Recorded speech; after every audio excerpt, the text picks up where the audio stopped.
Hello, salutations. What it do? Sadot the Gamer, all father, direct gang, another vibes like a scribe. Let's get it.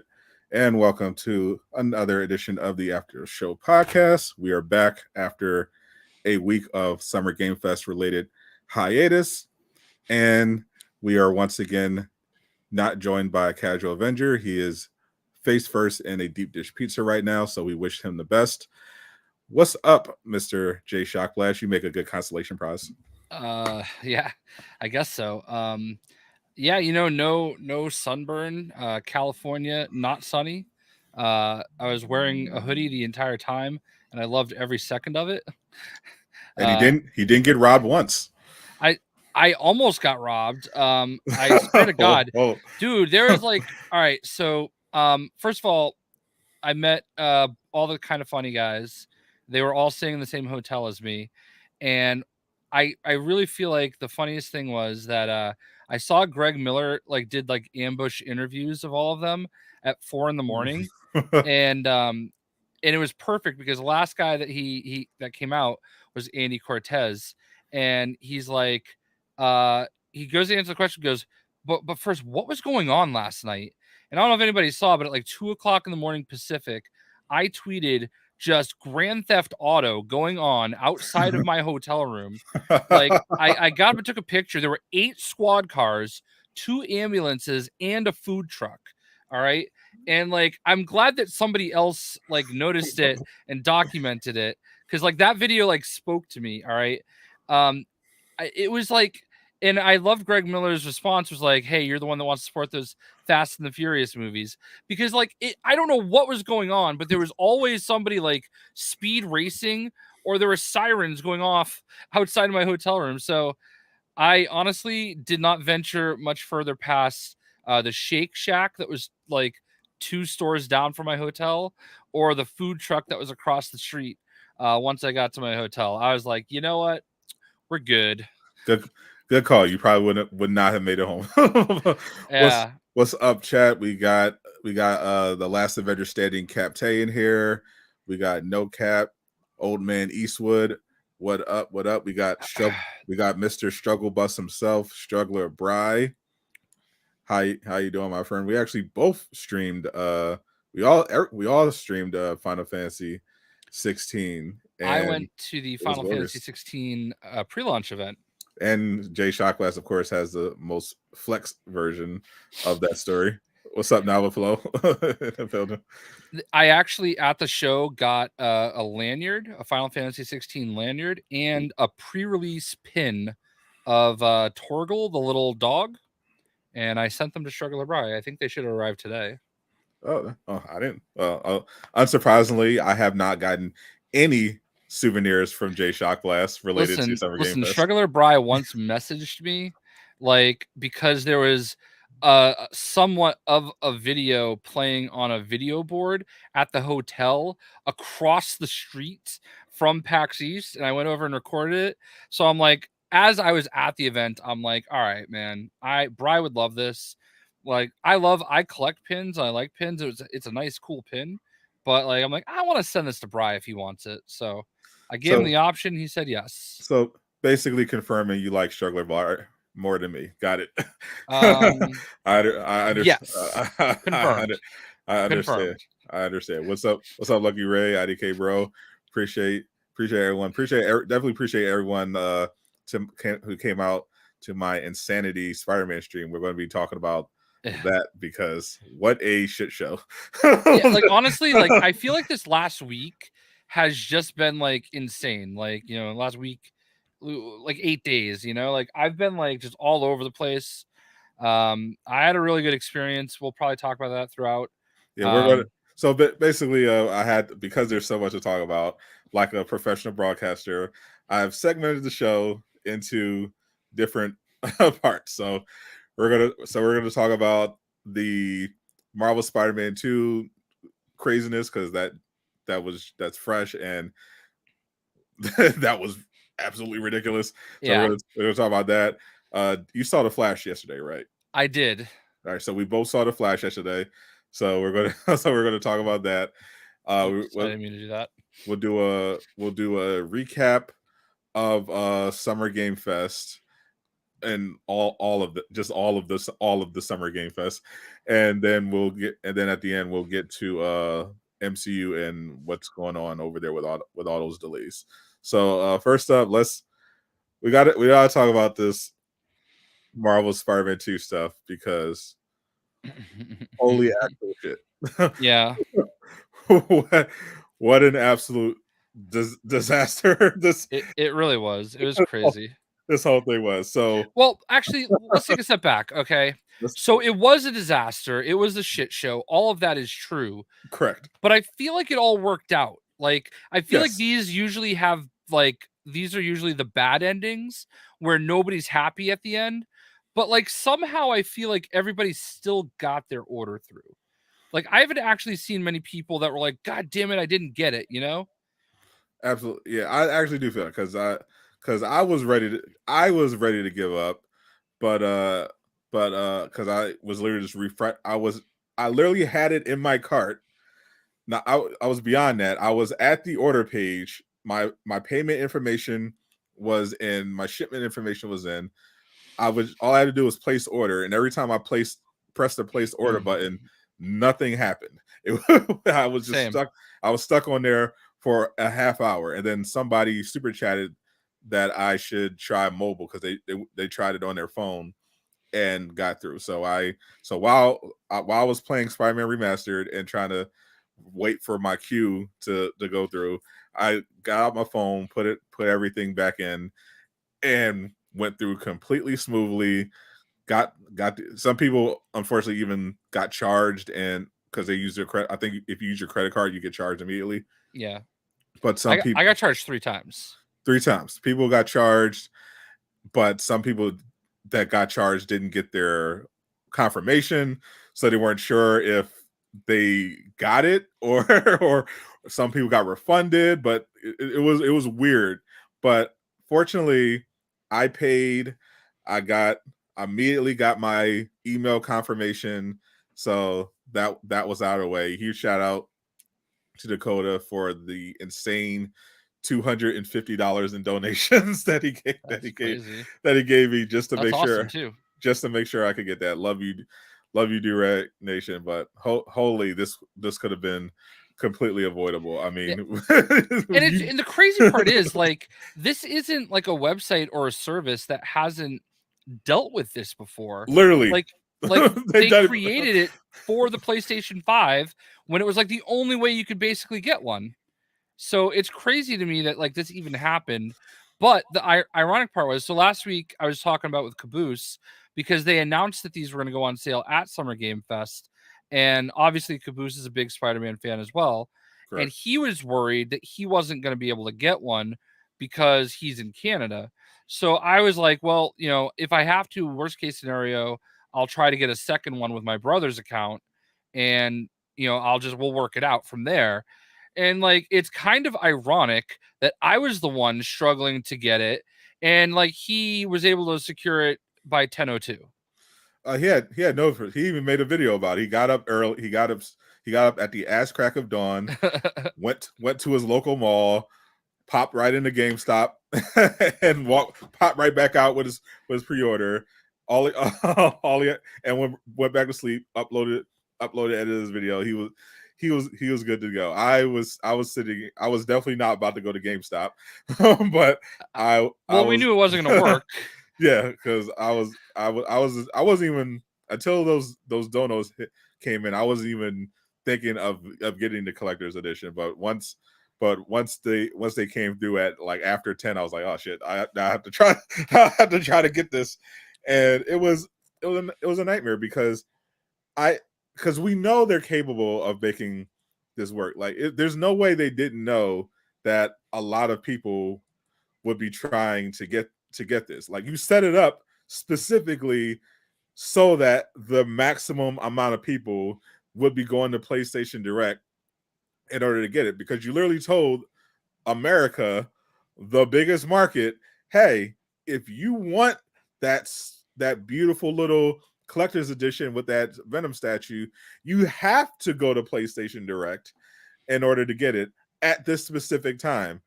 So the fact that they weren't at all prepared for all of the North American Spider-Man players, pretty much, Yeah. to go to their website and try to get it was insane. Yeah, and I guess the one thing that, like, and I know a lot of people saw me tweet this, but like the one thing to keep in mind is this is not Insomniac's fault, Not at all. and nobody should like give them any crap whatsoever. This is a PlayStation issue. There's a couple things about the collector's edition that I've seen people complain about. One of which I get it, but I don't at the same time. To me, it's like, not the end of the world. And that is the digital code and no disc. And then the other thing is that, the pure fact that you had to go through PlayStation Direct to get this. What it comes down to is PlayStation wants money. Correct. And if by doing a digital code, it like makes it cheaper for them, number one. And number two, you can't sell it. So it like undercuts the resale value. Yes. And number two, by selling it direct, they also make all the money. Correct. So, because it's $229.99 whether you get it through them or Best Buy, right? Well, if they sell it through Best Buy obviously is going to get their cut. Might Correct. not be a very big cut, but it's still less than what they would get to sell it direct. So I think people struggle with that. And the part that really I don't understand, like some people went hard in the paint, like complaining about the no disc thing, and I don't understand. Yeah, I literally do not get like I think that's missing the larger point. Yeah. What like if you're complaining about it being PlayStation Direct, fine, but we understand it wouldn't be an issue if Sony just treated it like they did the PS5 and just expected high volume. But Yeah. the disc thing specifically, don't care. I understand. I think mainly people just wanted the box because otherwise just get the disc version, Yeah. whatever.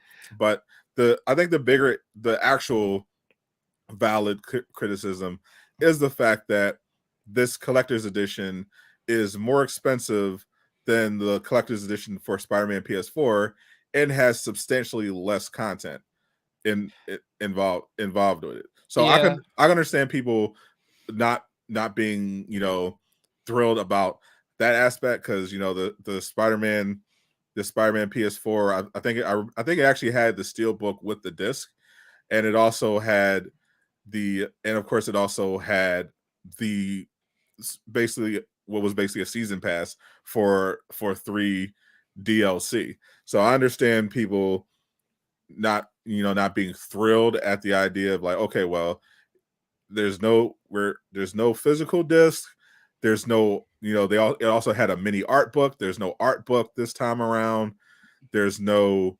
DLC.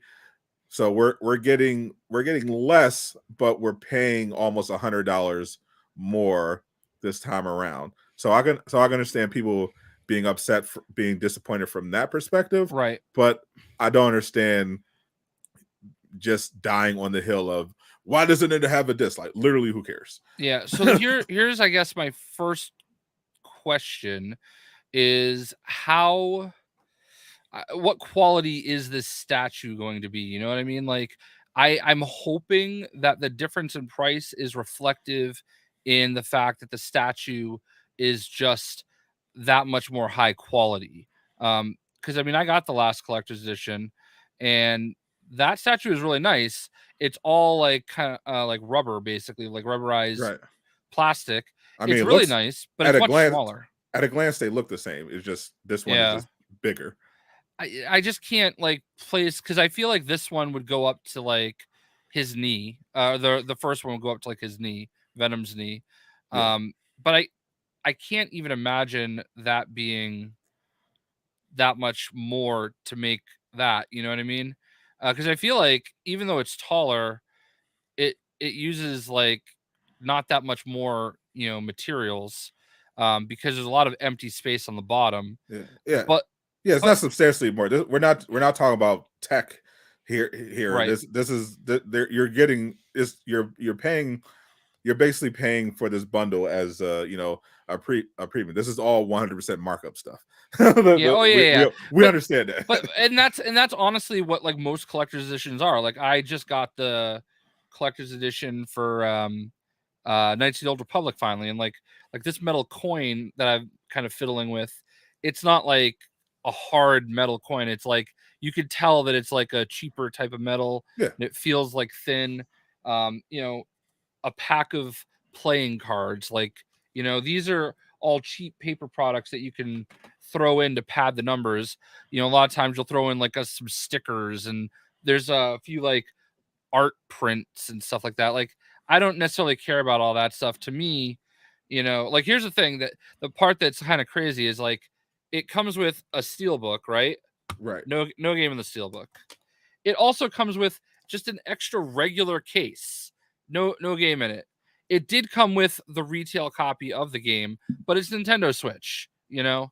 But it came with 3 cases, right? Like if it gave me a digital code, I wouldn't have necessarily cared as much, but like I do understand the argument as a pure collector for wanting the disc, but like honestly, anytime there's been plenty of games that I've gotten where it's like, all right, I want the disc, but like I'm fine just waiting for it to go on sale for $20 and getting the regular retail copy.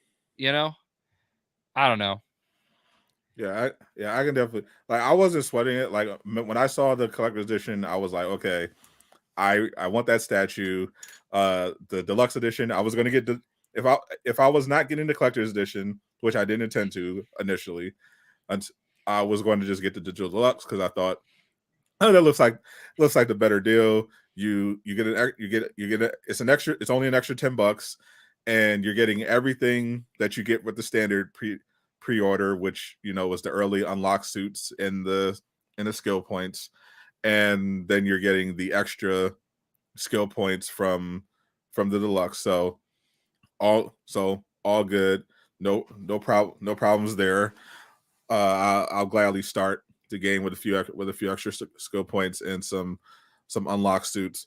But I'm like, the pricing was just like, and it was disappointing to not see any DLC, because I think there's going to be DLC, but it would have been nice if it came with a season pass like that. To me, Yeah. that would have sold it. Like, you know, don't even if you don't want to announce what the DLC is, just, you know, to say season. Just, if you do plan on doing DLC, it would have been nice to just, anyway, just, you know, season pass, and that factors in. But I'm guessing Somebody will buy that. That won't be hard. yeah, I'm guessing Sony is just like, well, we can upcharge for the collector's edition, and then we can make even more money if we release the DLC separately. Yeah. not connected to the collector's edition. Yeah, that's odd. All the things that Insomniac got praised for with the last release. Oh, all the suits are free. We're noticing fairly quickly. I don't know that that's all necessarily an Insomniac decision, but it does seem like in a little bit more of a way, this is going to be a little bit more monetized than the first 2 were. And it's not like we saw that they were. It's not like they weren't monetizing suits before. They had suits tied to the Ultimate Edition of Miles Morales. You know, they have PS5 exclusive stuff. So we kind of knew what was coming here with the, I mean, pre-order bonuses are nothing new. So the fact that they chose these original skins for the deluxe edition, to me that's better. Like, I understand why people are complaining about that. I can understand if this was like, oh, the Gamerverse suits and the TASM 2 suit, you know, and the Cross the Spider-Verse suits. You want that? You gotta get the deluxe. You know, I can understand people being annoyed about that potentially, but even then, it's like, yeah, now it's definitely worth it. I So, mean, oh my god, it's $10 more, guys. You're getting 10 more yeah, suits. it's literally $10. Why are you complaining? It's 10 is like, either way, it's $10 more. If and these suits aren't even like original, are just original. They're not even highly anticipated comic suits, and there are a bunch of people saying they don't like the suits that much for the most part anyway, except for a few. So why are you complaining? Either don't buy them because you don't think they're worth it, or buy them because it's only extra 10. And if they were highly anticipated suits, then okay, then they're definitely worth the 10. So shut up and buy and pay the 10. like either way, shut up and pay the 10 or don't. Yeah. Like it's not, But it's not a big everything should be included for my $70. like okay, you're already spending $70.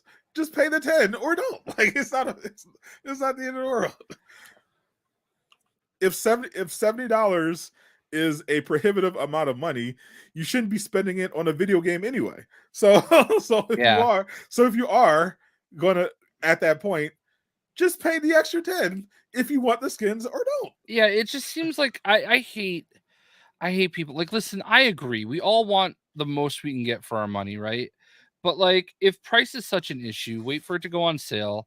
Like, be a cheapo. If you want what they're doing, this is what they're doing. This is how they're doing it. All right, like you can even do it like you like say in instance it was a prohibitive, but money wasn't somewhat of an issue, but you still wanted deluxe. Okay, you can get the standard now, and then when you get paid later, buy the deluxe upgrade for $10. $10. You can even wait 3 months. You can still get it. $10. You can, and it might even go on sale by then. Yeah, you can make $10. If you can't make $10 in 3 months, I don't know what to tell you, bro. Yeah, I don't know what to tell you. And I just feel like people don't understand. Like, well, people should understand how their everyday life is more expensive now. Everything has gone up in price. Gas has gone up in price. Like, literally everything has gone up in price. It went up in price for them too, and Yes. they're still a business. So, like, it's got to get paid for somehow, right? Like, and I was trying to explain to someone else, like, they're also making a licensed product, and it's more. And Marvel is not cheap. Not at all. It's much more expensive and risky to develop a licensed product compared to an original IP, because you have to pay Marvel upfront for the license just to use the characters. Then there's a fee that you have to pay them annually as long as you continue to profit off of the game. That's why we're seeing Avengers getting delisted starting in October, because they're no longer going to be supporting the game.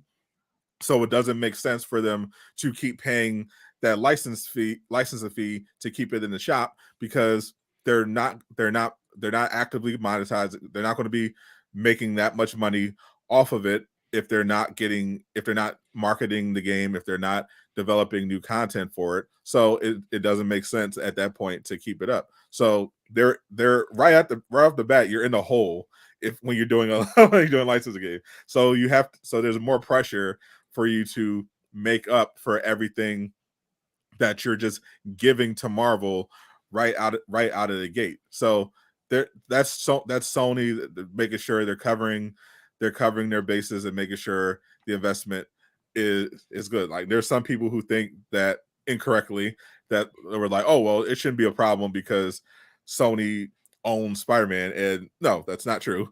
They don't own Spider-Man. You can literally Google this. Like, it's not true. I don't know why so many people still think this. We're a decade into this. We're a decade in. They have the movie rights because they took advantage of Marvel back when Marvel was dog water, and as long as they don't even have full rights, they have conditional rights. They have to keep making Spider-Man films or they'll lose them. And right now they're sharing it with Marvel. They do not own the game. They do not own the game. And this is, even if you don't dig into the minutia of the negotiations, the fact that Spider-Man exists on non-PlayStation games should tell you they don't own the character. It's common sense. It should be common sense, but this is the world we live in. Common sense is not common. Yeah. I can't believe some of the that we still have some of these same arguments. But it's not even just that. It's like we're still having these same conversations about what time the stuff's gonna be available and where it's gonna be sold. You know, like I couldn't even believe that we're still having that argument. I couldn't believe that someone didn't know. Not only did someone not know about the pre-orders, that's one thing. Okay, you've been out of the loop. But when I told them, they asked me if I was sure. My brother in Christ, you literally just jumped into a live stream built entirely around me about the pre-orders going live and people trying to get the pre-order items. You're like an hour late. You're asking me if I'm sure. They've been broadcasting this everywhere for 2 weeks. Like, how are you that out of the loop? Yes, I am sure that the pre-orders are on sale because that's literally what the stream is about, and the video that I made about it yesterday is about, and Insomniac has been tweeting about it all week and all morning. Yeah, I'll tell you though. One of the disadvantage, like, all right, so nobody's gonna cry for me, right? Because I was literally in California in I'll the cry for you. building when it was happening. But one of the disadvantages of being there is, you know, when they announce it, you don't get to do unless you're Caboose and I their setup was insane. They like I guess Uncaged Games worked out so he could bring his laptop in, because they were very strict about what you could bring into the building. And so they had a whole like setup in their seats to be able to do live reactions. And they did one for Mortal Kombat, edited everything in their seats. And then when the Spider-Man thing happened unexpectedly, Caboose just hurried up and like did another one right there for that. But like, so I wasn't in a position where I could really react to it. Why you didn't get the Caboose special VIP pass? You know, I didn't even think it was worth it. And honestly, for me, it wouldn't have been worth it. Because like I had my wife's laptop and I still hadn't even set everything up yet. I got to get a new laptop, unfortunately. Yeah. But yeah, it's fine. But like you're there and yeah, you're reacting to it. Yeah, you see it live, but like couldn't do anything like right away to get a video up. Or I mean, I did like hold my camera and put that video up, but still it's not really the same, you know. At least But you were there. at least I was there, that is true. But man, that was crazy though when it came out, like when Brian came out, and I don't think anybody was really expecting that, because they had just done their showing like the day or two before, or like a couple days before. This guy was expecting that. That is true. You did predict it. You did predict it. That is right. So not the prophet.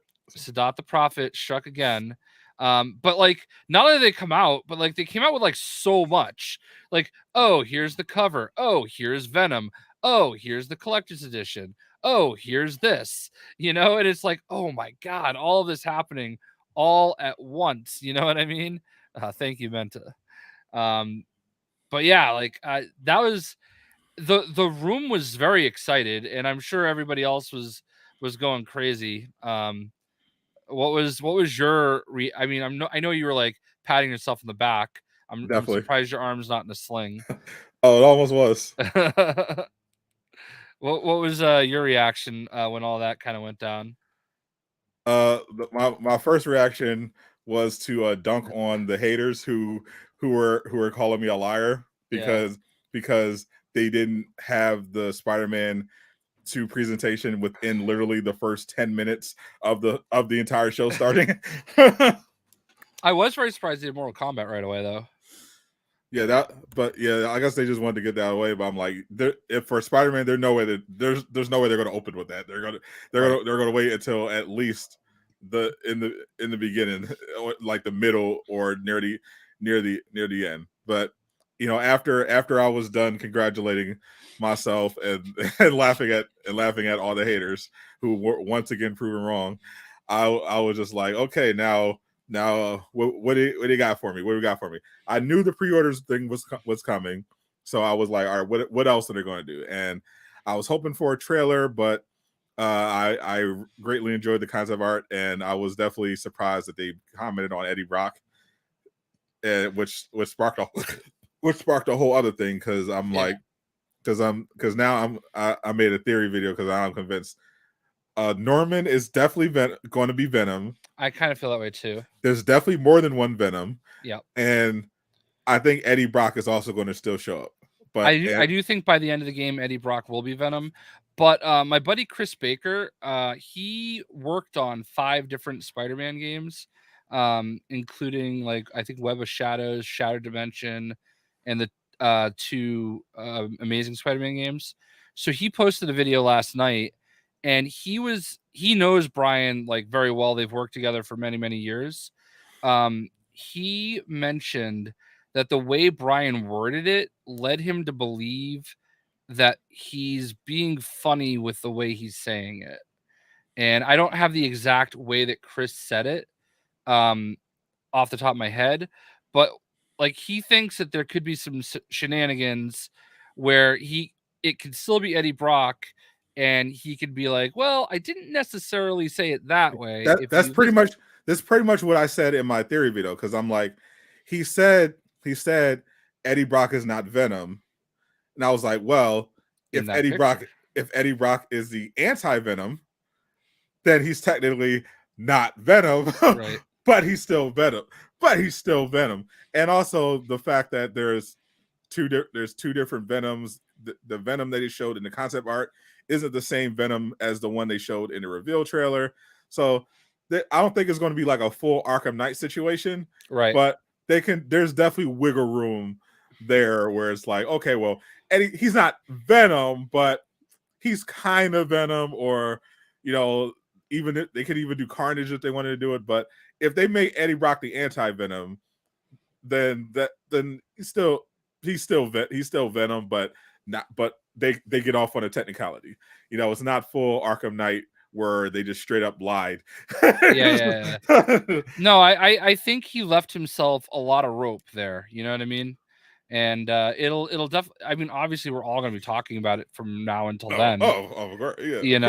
Because that's why I thought it would have to be like something funny like anti-Venom, because it's like there's no reason to even say Eddie Brock. Like, they don't usually give that sort of information. Right.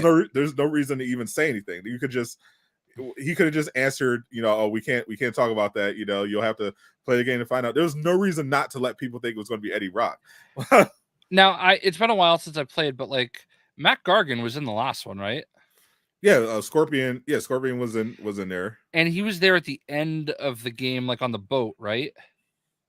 Like, I think so. I feel like we saw him, and it was like alluded that something was going to happen more with him. So I'm almost curious, because Matt Gargan was obviously Venom at one point too. Now the other thing he did say is that they want to do something different from the comics and the movies, specifically comics and movies. So in that regard, that's why I think that's why I think it's going to be Norman, because in the comics, Norman, you got the symbiote, but he wasn't Venom. He was the Red Goblin. He got his symbiote sample from Carnage, and he combined it with the Goblin formula to create like a hybrid between a symbiote and the Green Goblin. So if they went with just having Norman straight up be Venom, that technically would be very different, especially if he then became the Green Goblin after that. And that way they still can have Eddie Brock, pop up as anti-Venom and still say technically everything we said in that statement was accurate. We said we wanted to do something different that wasn't in the comics or the movies. and technically Eddie Brock was not Venom, he was the anti-Venom. Yeah, and I think to answer this question, why would they want us to think it's not Eddie Brock? Because they want the story to be surprised, you know what I mean? Like, everybody's obviously speculating, everybody obviously has expectations, and they know what they've done, and maybe it is a complete diversion from what we know about Venom, you know what I mean? Like Genki. Yeah. So maybe they're just kind of preparing us, there could be a lot of reasons, but my prediction is there was just classic misdirection. Because they famously did that with Spider-Man PS4. They even had a scene with Martin Lee that wasn't even in the game. They manipulated the Sinister Six scene to make people think that Green Goblin was the last member because of the audio cues that sounded like a glider. You know, they do play us, play around with the marketing because they do want it to be a surprise. So they don't, they want you to play the game and not see everything coming. So it definitely makes sense for them to do some misdirects, because if people, because right at that point before he said anything, it was like everyone thought was like it's going to be Harry. Everyone thought it was going to be, most people thought it was going to be Harry, but most people wanted it to be Eddie, and they had the thought that it could still potentially be Eddie. And most people still think it's going to be Harry, but I explained in my video why I don't think it even can be Harry. I think Harry's gonna die, and that's Yeah, gonna like set everybody down a path. For sure. That would make that. I assume, like, if any character would die, it would most likely be Harry. That seems to make the most sense, especially since they're clearly setting up Norman to be eventually the Green Goblin. Like, they've been building up Norman since the first game to be the villain, and it would make sense for him, for his growth, if they killed off Harry, especially since we don't have that much investment in Harry as a character, because we've only seen a picture of him. Like, we're not really invested in a character. So this would be their way of killing off a important character that's not actually, that important to us, emotion level, because we don't actually even get to talk to him. So I'm thinking we'll get to know Harry more in this game, but then they'll use that to get rid of him, and that'll springboard Norman towards his full villain art. Yeah, I'm on board with that. Like, I've kind of felt that way too. I feel like Harry is just gonna die. He seems to be the most expendable. Like, he seems like the easiest one. Like, they get, like, the obvious choices would be like Rhea Morales and maybe MJ, like, if you wanted to go there. But to me, it seems like Harry would be just the easiest choice to get rid of, because he's already dying. Right. Yeah, exactly. I don't really think there was a ton else otherwise.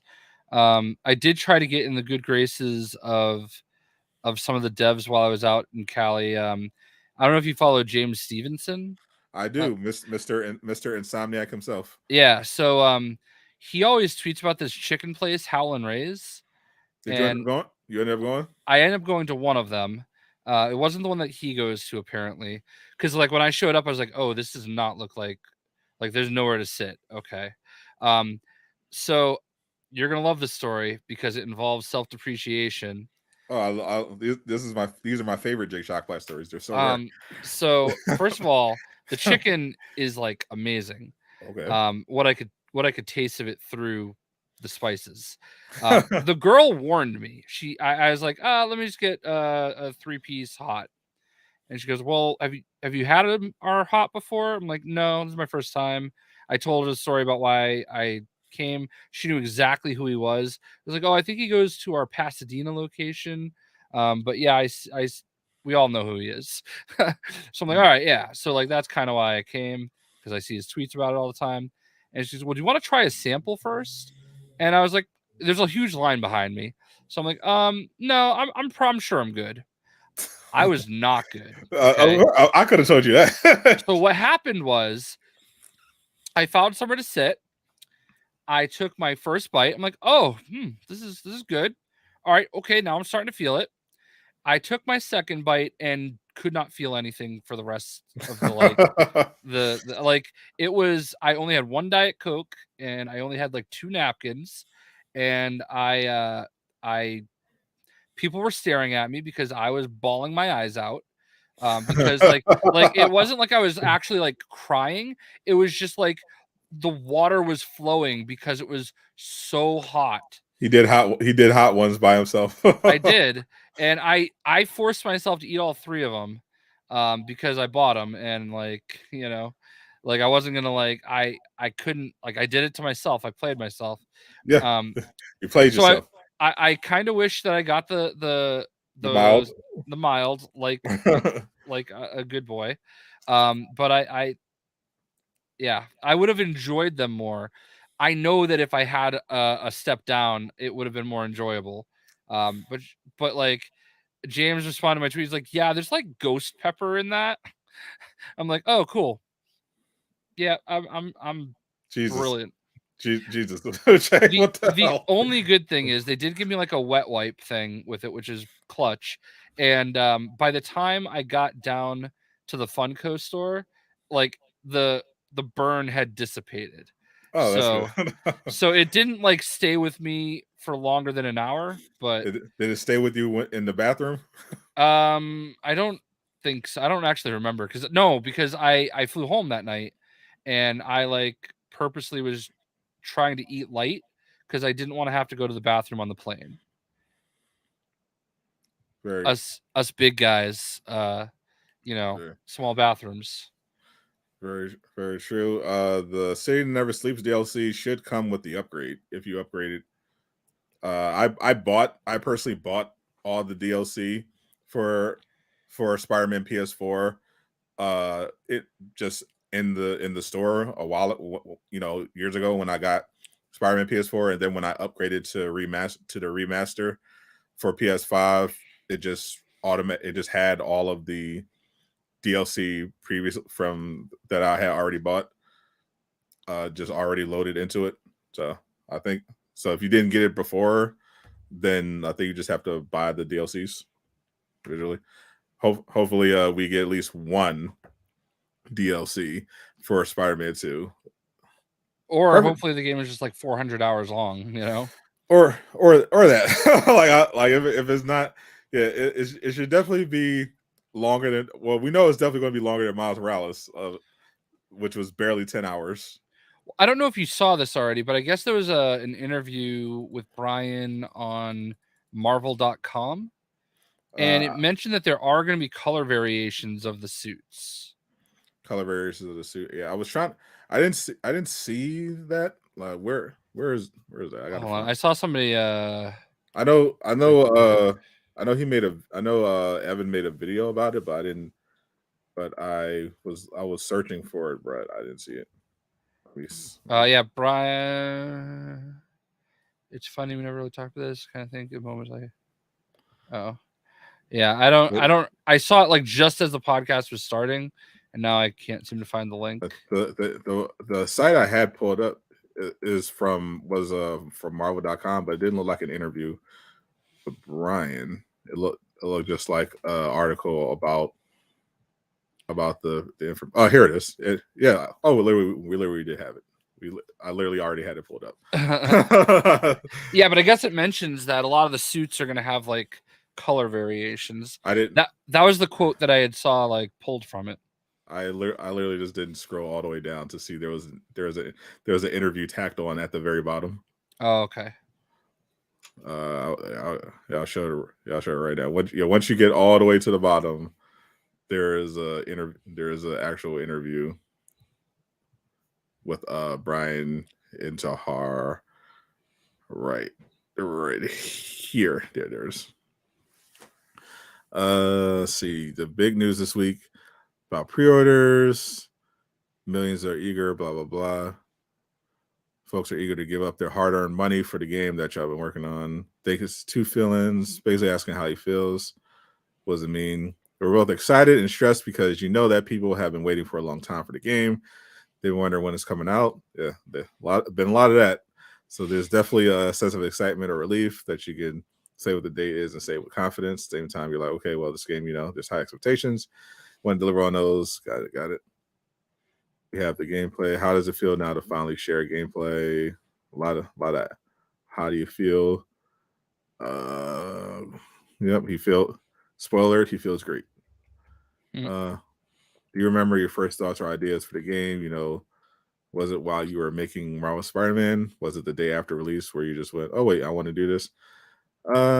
You always are kind of thinking about how things can go. Before, when I used to work full time at the office, I have a lot. I live in California. Shout out to Cali. So I have a long drive home in traffic, and you would think about it like, okay, we're working on Spider-Man 1. If we were to continue making these games, where can we go? So you kind of go into that almost like a fanboy kind of thing. Hmm. And obviously, the game ended with a scene that kind of paved the way for what we were thinking about for the tease of the symbiote. Of course, the tease that, in my opinion, confirms Norman Osborn is going to be Venom because the symbiote literally reaches out to him in the tank, and it has already rejected Harry as a host. So we kind of knew before we finished Spider-Man 1 what the overall direction would be for Spider-Man 2, and then kind of went from there after Spider-Man 1 shipped. We worked on some DLC with The City Never Sleeps, and then as that was going on, I started getting those big story points that we wanted to get in. What characters want to feature? That was the following year. All right, so I think a part of the fun thing about being creative. Trying to see if there's anything. Where's the T? Come on, where's the T, Brian? Airline Spider-Man, about the suits we were choosing. Black suit. We could do it. If we're going to do the black suit, that has to be a major part of the story. We kind of heard that in the other interviews. Obviously, guys, you're planning out your skill trees and their items and the costumes, all that stuff. How you start to say, okay, this is what we want to give to the pre-order people. This is what we want to make sure. All right, cool. But the good news is that from Spider-Man 1 and Miles' game, we knew people really like suits. So it's like, you have a lot of opinions on suits. And then it was okay. So we know what we want to give some early unlocks to suits. You're like, well, which ones are they? And actually, we made this decision pretty quickly. I was like, well, we have 2 suits that at least have capes. Like, that's something we didn't do in Spider-Man 1 and Miles. Let's do it. So I actually have those 2 suits, one for Pete, one for Miles. But what's really cool is not only being able to have the suits feature a cape and really seeing, especially when you're wing suiting, looks really cool. The web wings. Oh, so I know some people were wondering if how the cape would interact with the web wings mechanics. So it sounds like that'll actually be a part of that. That's pretty cool. We have and that's for the majority. The web wings being able to actually have color variants for each, and that's for the majority of our suits. We have these color variants now, which is new to customization. So you actually get to unlock a suit, but then you also get the variants that we offer. So definitely make sure we go into things like photo mode, stuff like that. So that's the confirmation of Marvel's Avengers crawled. So Spider-Man could live. So Spider-Man 2 could run. Recolors confirmed, basically. Yeah. All that to get to there. Basically, in addition to how the suit unlock process worked in the other games, you'll also be able to unlock color variants of the different suits. I'm very excited for Arachnite. Honestly, both of those skins right there, they're early unlocks for Peter Miles. They're both pretty cool. Oh yeah, for sure. They look absolutely sick. I can't wait to see how the capes look and interact when you're web gliding. That's gonna be cool. Yeah. And I know a lot. Most of the pre-order, most of the deluxe edition ones aren't my cup of tea, but I think the Takamatsu and the Apocalyptic are pretty dope. Yeah, I think it's cool that like they're doing original ones for that, and it's definitely interesting. Yeah. Here's talk about the collector's edition. The statue of the Spider Heroes and Venom is pretty cool. Now they're going to go fast. Yeah. Oh, everyone who wants one gets one. Just yeah. Well, we know how that went. Yep. I know they're going to be in demand, but it really is pretty epic in terms for a collector's edition. So you get all the stuff we talk about, all the stuff to pre-order, all the stuff from deluxe, but then you obviously get the steelbook case. So that's the one thing that's not clear on the website. Like when you look at the deluxe edition, yeah, it's like, okay, you get the early unlock stuff from the standard pre-order, and then you get the deluxe edition add-on. I think that's general. No matter what edition you got, that pre-order, as long as you pre-order, you're getting all of the pre-order stuff. Yeah. So because you pre-ordered the collector's edition, you should get the standard pre-order on top of the deluxe.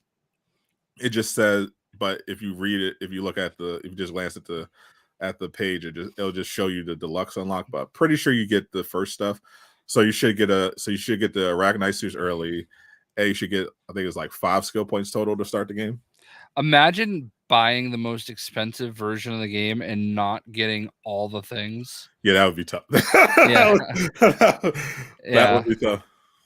Yeah, I'm interested though, like how the code is going to work in the box, because in previous versions of collector's editions I've gotten, there are extra codes for like the extra stuff, but I'm wondering if there's like one specific code that like this is the collector's edition code that comes with all the collector's edition stuff. I hope it's not that, because my biggest fear, and I tweeted about this, is that like I'm sure they're going to ship Amazon, or not Amazon, UPS. Yeah. And UPS does not come to my house until 6 p.m. or later. Well, oh yeah, you're worried about like having being in a situation where you have to wait all day to play the game. Everything, but yeah, like instead of just like emailing you the code, you have to. If it doesn't arrive the day before launch, then you're kind of you're kind of just waiting the entire day. And that's my thing, because it's a digital code. It's not like if we get the collector's edition a day early, we're able to put the disc in and play. Because Correct. when Spider-Man 4 came out, when Spider-Man PS4 came out, I pre-ordered the Spider-Man PS4 from Best Buy, and I actually did get it a day early. And actually, if I go back to our Arkham Knight, I got the PS4 Pro, or the regular PS4 for Arkham Knight, and they actually got that. It came out on a Tuesday, and I got it from Best Buy on a Friday. Shipping it to me, and it came with a disc, and I was able to play the game. But like, since we already know this isn't going to have a disc, it's going to have a code, and we're going to enter the code, and it's going to say, all right, you have to wait until X time. Yeah. Why wouldn't they just ship it a day early to make sure that the people that went through all this and spent the most amount of money on their game don't have to like wait all day on launch day for a shipper to drop it off? You know what I mean? Yeah, they should definitely. We could see if we could get some clarity on that from Insomniac, because that is a very important note, because it would be very annoying for people who dropped nearly $300 on the collector's edition to be sitting there all day not being able to play the game when they're not even getting a physical copy of it. They're literally it's literally just a digital code. Jake gets special codes that come back some money. He's not wrong. Yeah.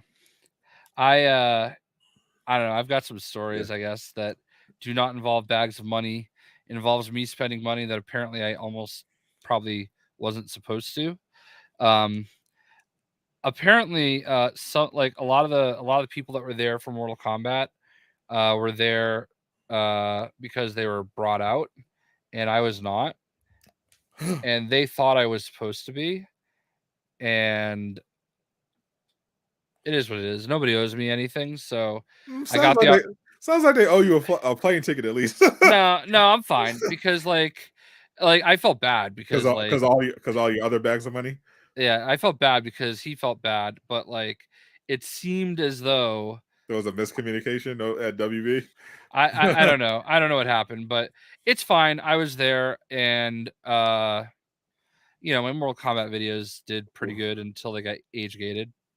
I mean, yeah, that goes a bit. Yeah, when I saw the new YouTube guidelines about violent content, I already knew. I was like, well, somehow 2 of them didn't get age gated, and the thing that sucks though is the 4th video I posted just took me forever to get up, because like it was just like the Wi-Fi at my hotel was 4 megabytes per second upload.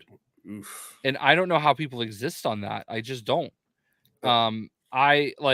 It took 6 hours to get the first video uploaded. Jesus. At some point I figured out how to use my phone as a hotspot, and I got the second video up faster. but like after I went to the venue, I couldn't get that to happen again. And then the internet at the venue was awful. The internet at the YouTube theater was amazing. I wish it was we were there, but the Wi-Fi at the venue we were at for play days was non-existent or terrible. So I fortunately got the first 3 videos up relatively quickly, but the fourth one took like all day Saturday, and it was like almost DOA by the time it got up because everybody else was finally getting around to getting their stuff up. Oh, that, yeah. So not only did you not get it up as fast as you wanted to, but you showed up to the Mortal Kombat thing and found out, oops, we were supposed to fly you out. Well, I'll tell you this though, everybody else had to leave at the end of the day Friday, so I got 2 extra days in California by flying myself out. So it and is what it is. yeah, so you got 2 extra days to hang out at a crime scene. Nice. Listen, I got to meet a lot of good people on that second day, and I did like an Armored Core. It was like a hands-off demo, so someone from Software played the demo for us, and we watched it. And afterwards, I guess I agreed to this to be interviewed by them for a video they're doing Oh, about the demo, and I didn't realize that From Software was making Armored Core for some reason. I just thought it was like a Bandai Namco thing. And you guys know how I feel about the Soulsborne games. yes, Not for me. correct. So I'm like, God, now I'm gonna have to go in there and like sound like I know it. I'm gonna have to like fake it until I make it. Fortunately, the question that they asked first was, so how many times are you gonna die? And if you want a spoiler, let me go ahead and give you the answer I gave them A lot. because I went second. So I knew the question was coming. So I started thinking about it. And my answer was all the times. I'm not even going to make it out of the load screen. Great. Great answer. I support it. Not only do I support it for your comedic timing, but the accuracy. Yeah. No. Let me put you this way. Okay. A literal Japanese person, which means obviously good at video games from the start. That's racist. Born, born good at video games. literally, Okay. literally racist. Okay. Pause. You know I'm obviously not serious, but like no, somebody that literally works for From Software, right? Okay, did the demo, died twice, and this was the last demo over the course of 2 days. So he did this demo probably at least 12 times, okay, if not more, and he died twice. Sounds like a skill issue. He was good. But no, I Armored Core looked great. Like it, I'm hoping I get the opportunity with it since I got to do all that. If you know my terrible joke that I probably shouldn't have made. Like it was like a good thing though. Like No, don't worry. No one's watching. Yeah, it's like one of those good racist jokes. You're like, black people are really fast. You know, you said that. You said that. Yeah. All right. No, but like, no, it was like he was really good, and anyway, it was a joke. No one's watching. It's only 40 people. It was a nice joke. There's only 40 people watching. It's fine. But yeah, it's a safe space. Yeah, the whole thing was it looks crazy good, and the whole setup was awesome. Like it was a really really cool setup. Was able to post a video of how they designed like their little room because we had to go down this elevator and it felt like we were like getting right out into like the atmosphere of the game. So it was a cool thing. I just hope I am remotely good at it. And aren't blackballed from the industry now. Well, I guess there's that. It was a good run. You had to go. Speaking of being canceled, we got the Flash movie starring the embattled, I believe is what the term journalists use, actor Ezra Miller. So we both saw this yesterday. Wow, they put that spoiler right on the screen, huh? Yes, they did. They were not messing around. No subtlety. what that one? Avert your eyes if Yeah, you care, but not that honestly not that big a not deal. that big of a deal. Yeah, But they definitely went all in on the cameos. But I did see one of your. I saw one of your comments. I think we're going to be in the same boat on this, but I yeah, don't know that I saw exactly how you felt. I cannot express to you how bad the CGI was. This was the worst part is that Muschietti, the director, came up with this what sounded like absolute cope, by the way, explanation that we were trying something creative because obviously things are going to look different from the perspective of the Flash. Flash. So we were doing these lighting and trick. No, it looks like a PS3 game, but worse. It's not. It somehow made the CGI in Black Adam look decent at it times. it made it look like a masterpiece. Like we made fun of obviously Ant-Man and the Wasp: Quantumania for their obvious dog water CGI, particularly with how creepy MODOK looked. But that was a masterpiece compared to the absolute trash that was the Flash's CGI. It like it was. I'm not even exaggerating. It was CW level bad. Not even that. There were seasons and different episodes of the CW Flash that had better CGI than what we're hearing might be the most expensive movie ever made. I really hope they make a ton of money off of this movie to make all the decisions they made to go with it worth So it. so far No. not. So right now it's tracking for $70 million domestic for the 4-day weekend, which is less than the 93 million Justice League earned. So their literal best case scenario is if they kind of pull an Aquaman. Aquaman opened with like 67 million its opening weekend, but it ended up crossing over a billion because it just had a massive run Word of mouth. overseas. Yeah, that's true too. That pretty much overseas literally like it ended up doing like 300 million domestic, but well over 700 like over like 800 million worldwide, like overseas. So unless that happens for the Flash movie, it's not going to get there. Like the fact that they spent more money on this movie than James Cameron spent on Avatar is absurd. I didn't realize that. That's kind of crazy.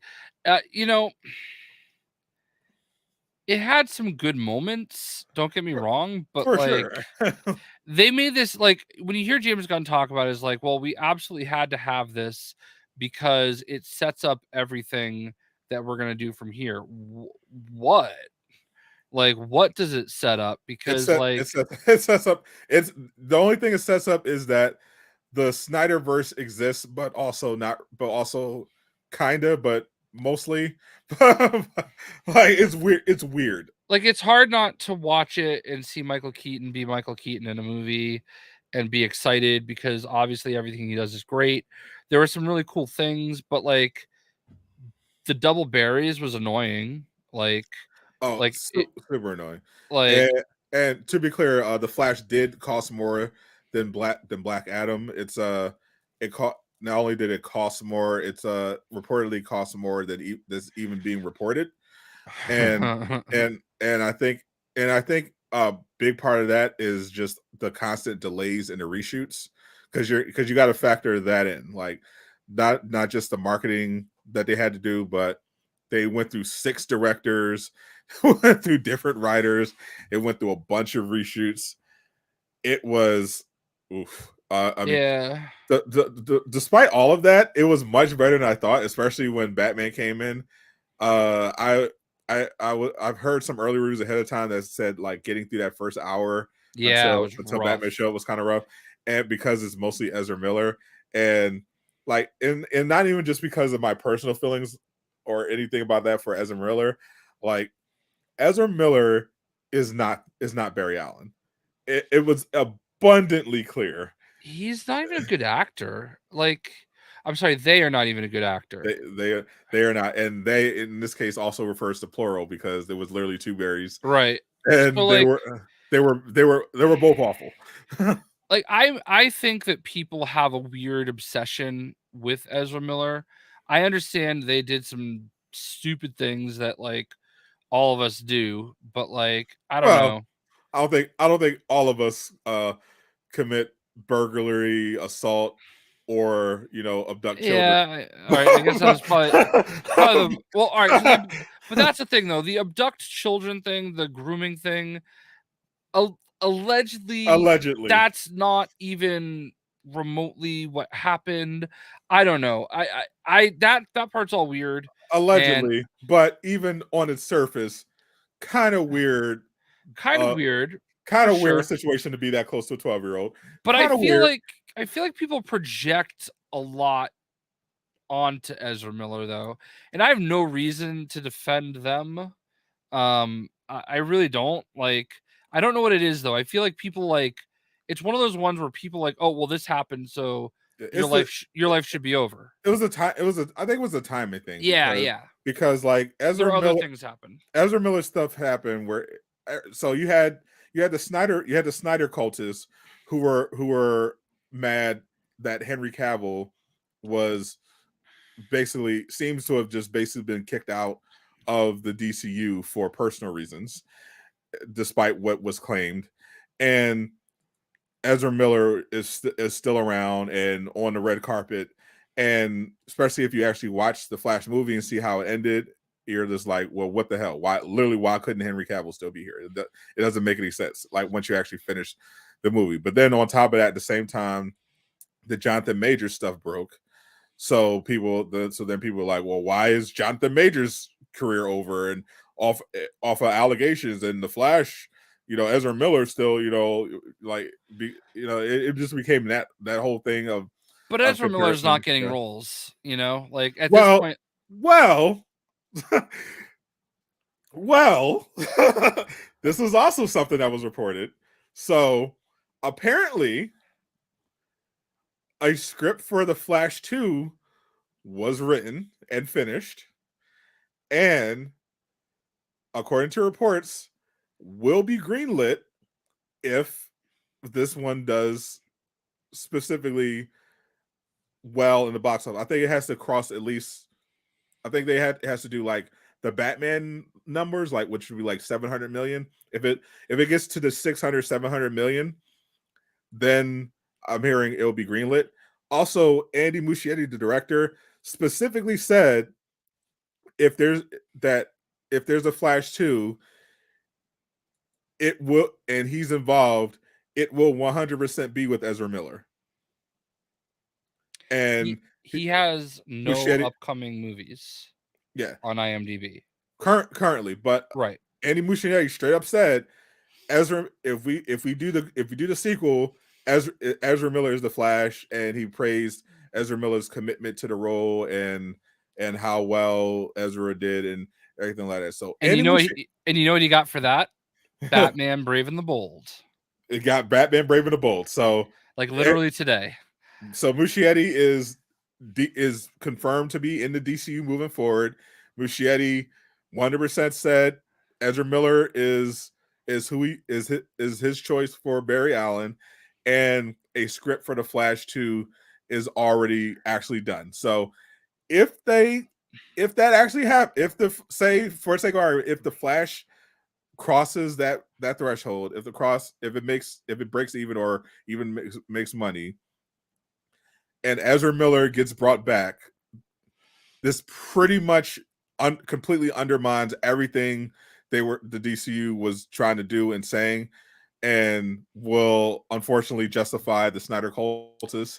I don't think even him saying that, I don't think it'll actually happen, because I think getting Brave and the Bold is a reward, and I feel like that would Yeah. take him out of contention I for a hope Flash I 2. hope so. Like Ezra, like apart from the legal stuff, whatever. Hope Ezra Miller gets the help they need, whatever.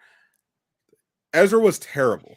Like there was Yeah, the only good scenes where Ezra was even watchable were like the serious emotional ones, yeah. which unfortunately was like 30 seconds of screen time. And were the type of things that anybody could do. Like anybody could pull that You off. you can literally get any half decent actor to be able to emote effectively Yeah. when a scene is sad, or be angry when it calls for being angry. So it's not like Ezra Miller did anything that couldn't easily be replaced. Ezra Miller for the rest of the movie was absolute dog water. Yeah, I don't, because they made this like everybody went to war for this movie, and I don't see why. Like I was hoping, and I really wanted to watch this movie and feel like I understood why this was so necessary. Yeah, And I can understand and appreciate wanting to get the Michael Keaton stuff in there. I can appreciate the little tribute montage they did to the what is the Elseworlds versions of super people. Without spoiling anything, like that was kind of cool. Like I definitely, when one of them came on the screen, I was like, oh, that's cool, and not the one that I saw in person last week. yeah. Um, And there was definitely some cake being served. We'll just put it like that. yeah. Uh, It- I did actually think that what's her name? Callie or Sasha Callie? Sasha Callie, I wonderful Supergirl. Yeah, I thought she did a good job. I mean, obviously it's a multiverse version Of of the course. character. I my only complaint was always, if she's going to be Supergirl, just as long as she dyes her hair blonde, I don't really care. Like, a Supergirl should be blonde to me, but Yeah. I wasn't. that version, the way they Yeah, did it, it was fine. yeah. I wasn't a And she fan was of. actually really good. Yeah, I wasn't a fan of them going for the comic look of the dark hair, short hair Kara. Wasn't really a fan. Wasn't really a fan of that. I thought the short hair definitely didn't really make sense on, especially in the circumstances where they found her in. Didn't really make sense for her to have that haircut.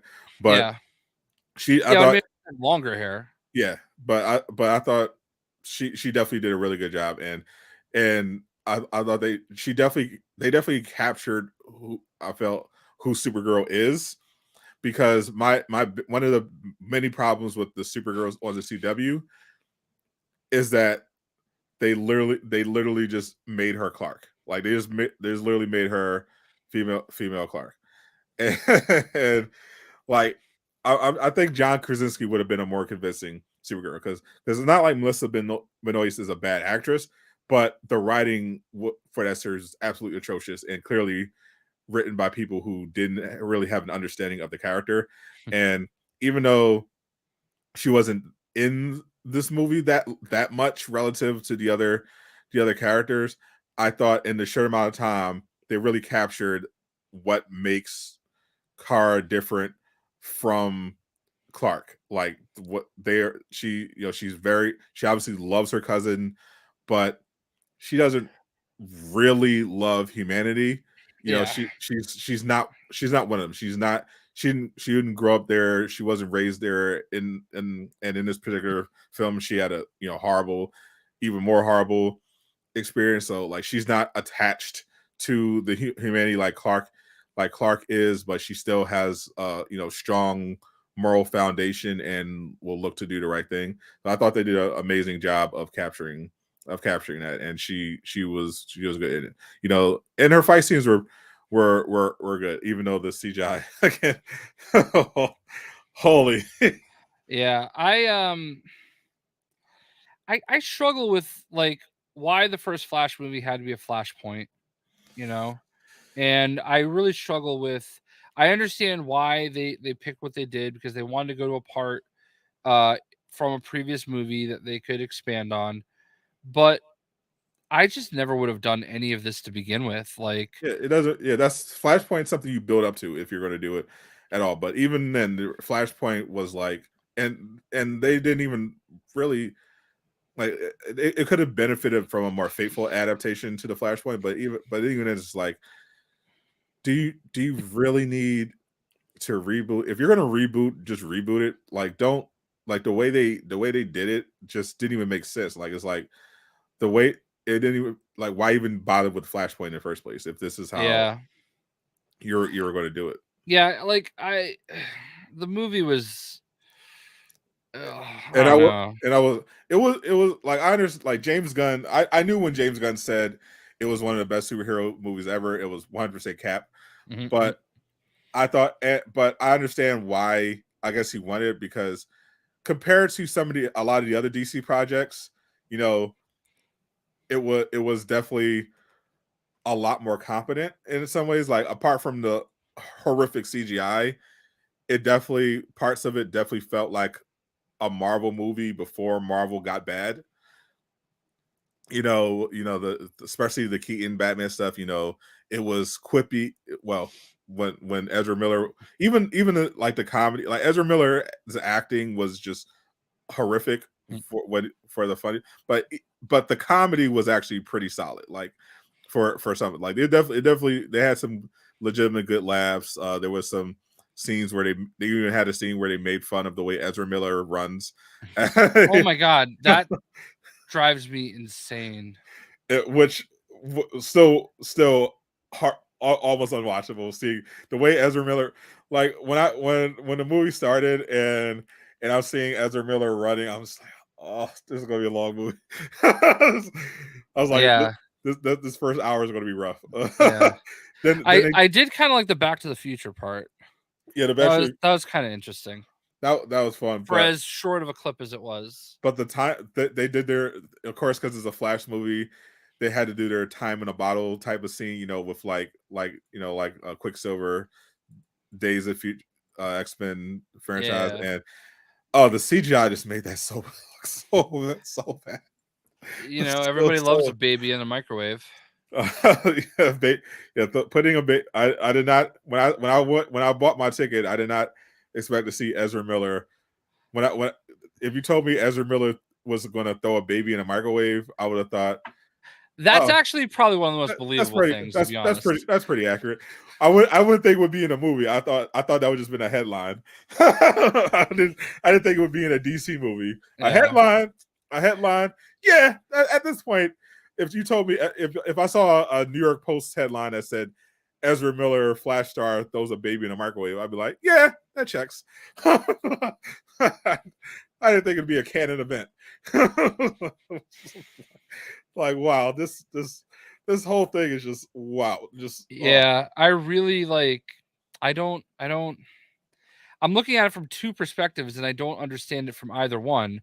The perspective in which the world they were in when they started the process and decided this is the movie they wanted to make, and then the perspective of this is the movie that we need to save, Because it wasn't just like, all right, listen, it's done, we're going to release it. It was like, this matters.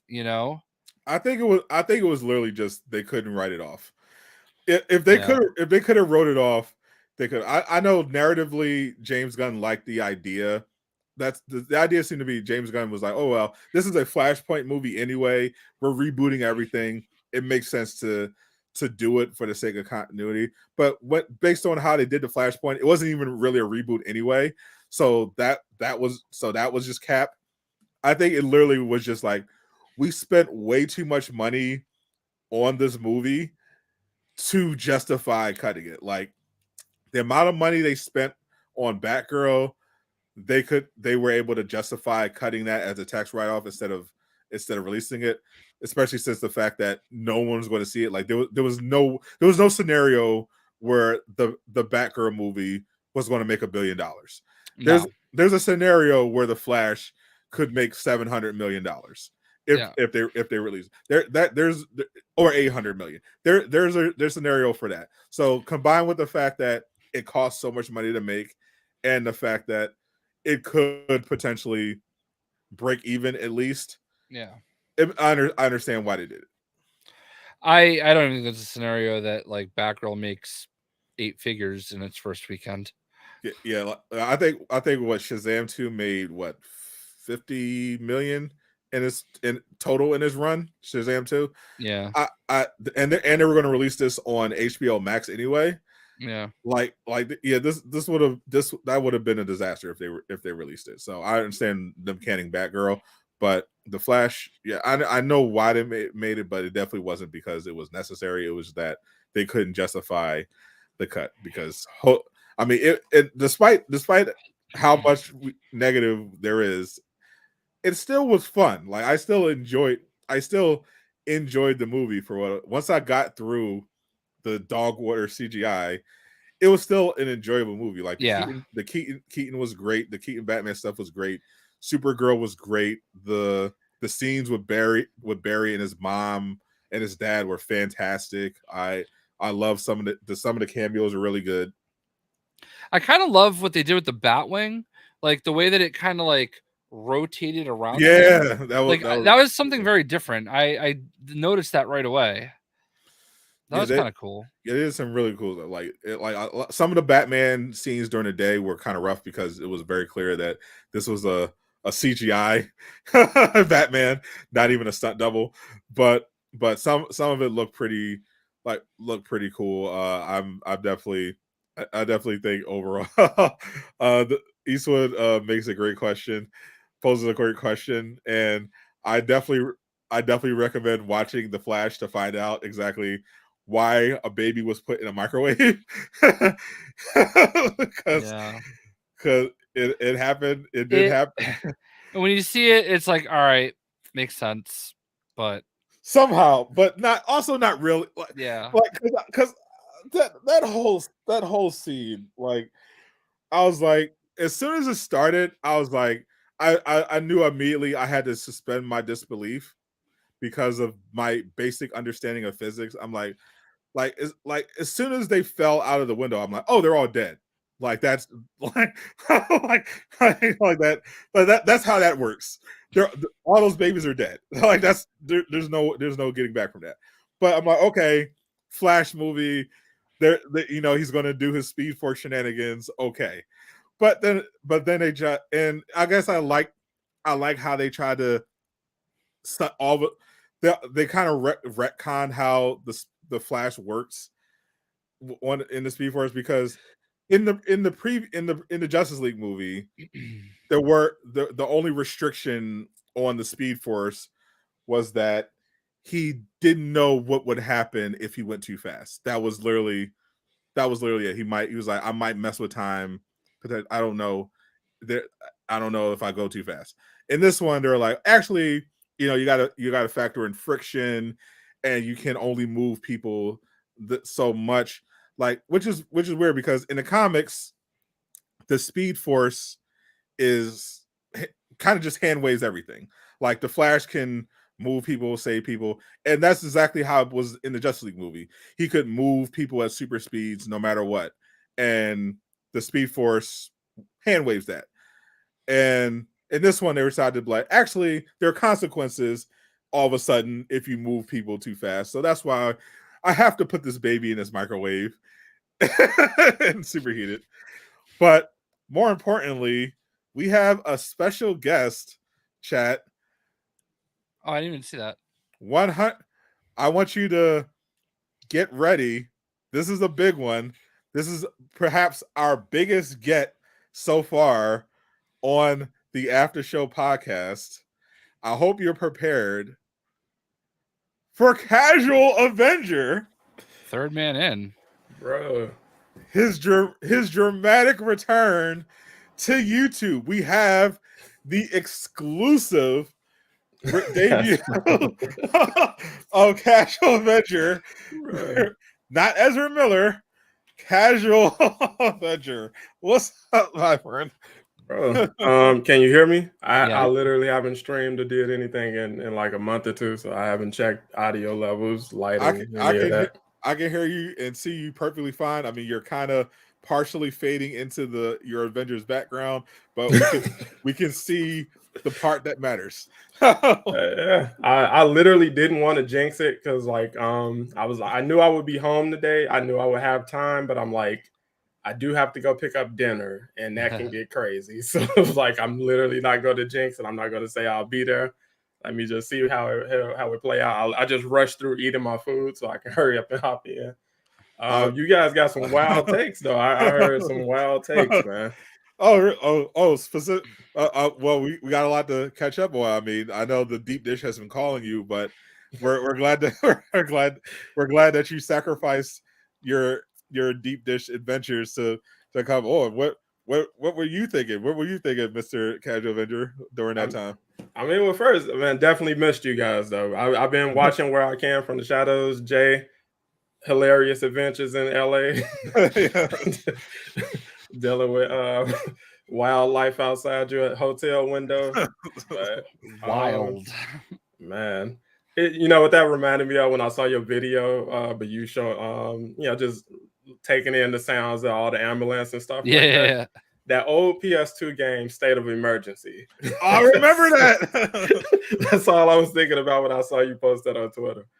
But my thoughts on the movie was it's at best, well, not at best, because I know there are going to be people who are a lot more high on the movie than I am. I would say at worst, it's just a fun movie. Yeah. Definitely better than some of the stuff they've been putting out recently, like Shazam 2. I just watched that recently on HBO Max. That's tough, bro. Like whoever paid to go see that in theaters, that's tough. Yeah. Even I was like, all right, I could justify seeing the Flash in theaters. There's no way in hell I'm seeing Shazam 2. Steelbook. I see you, Jay.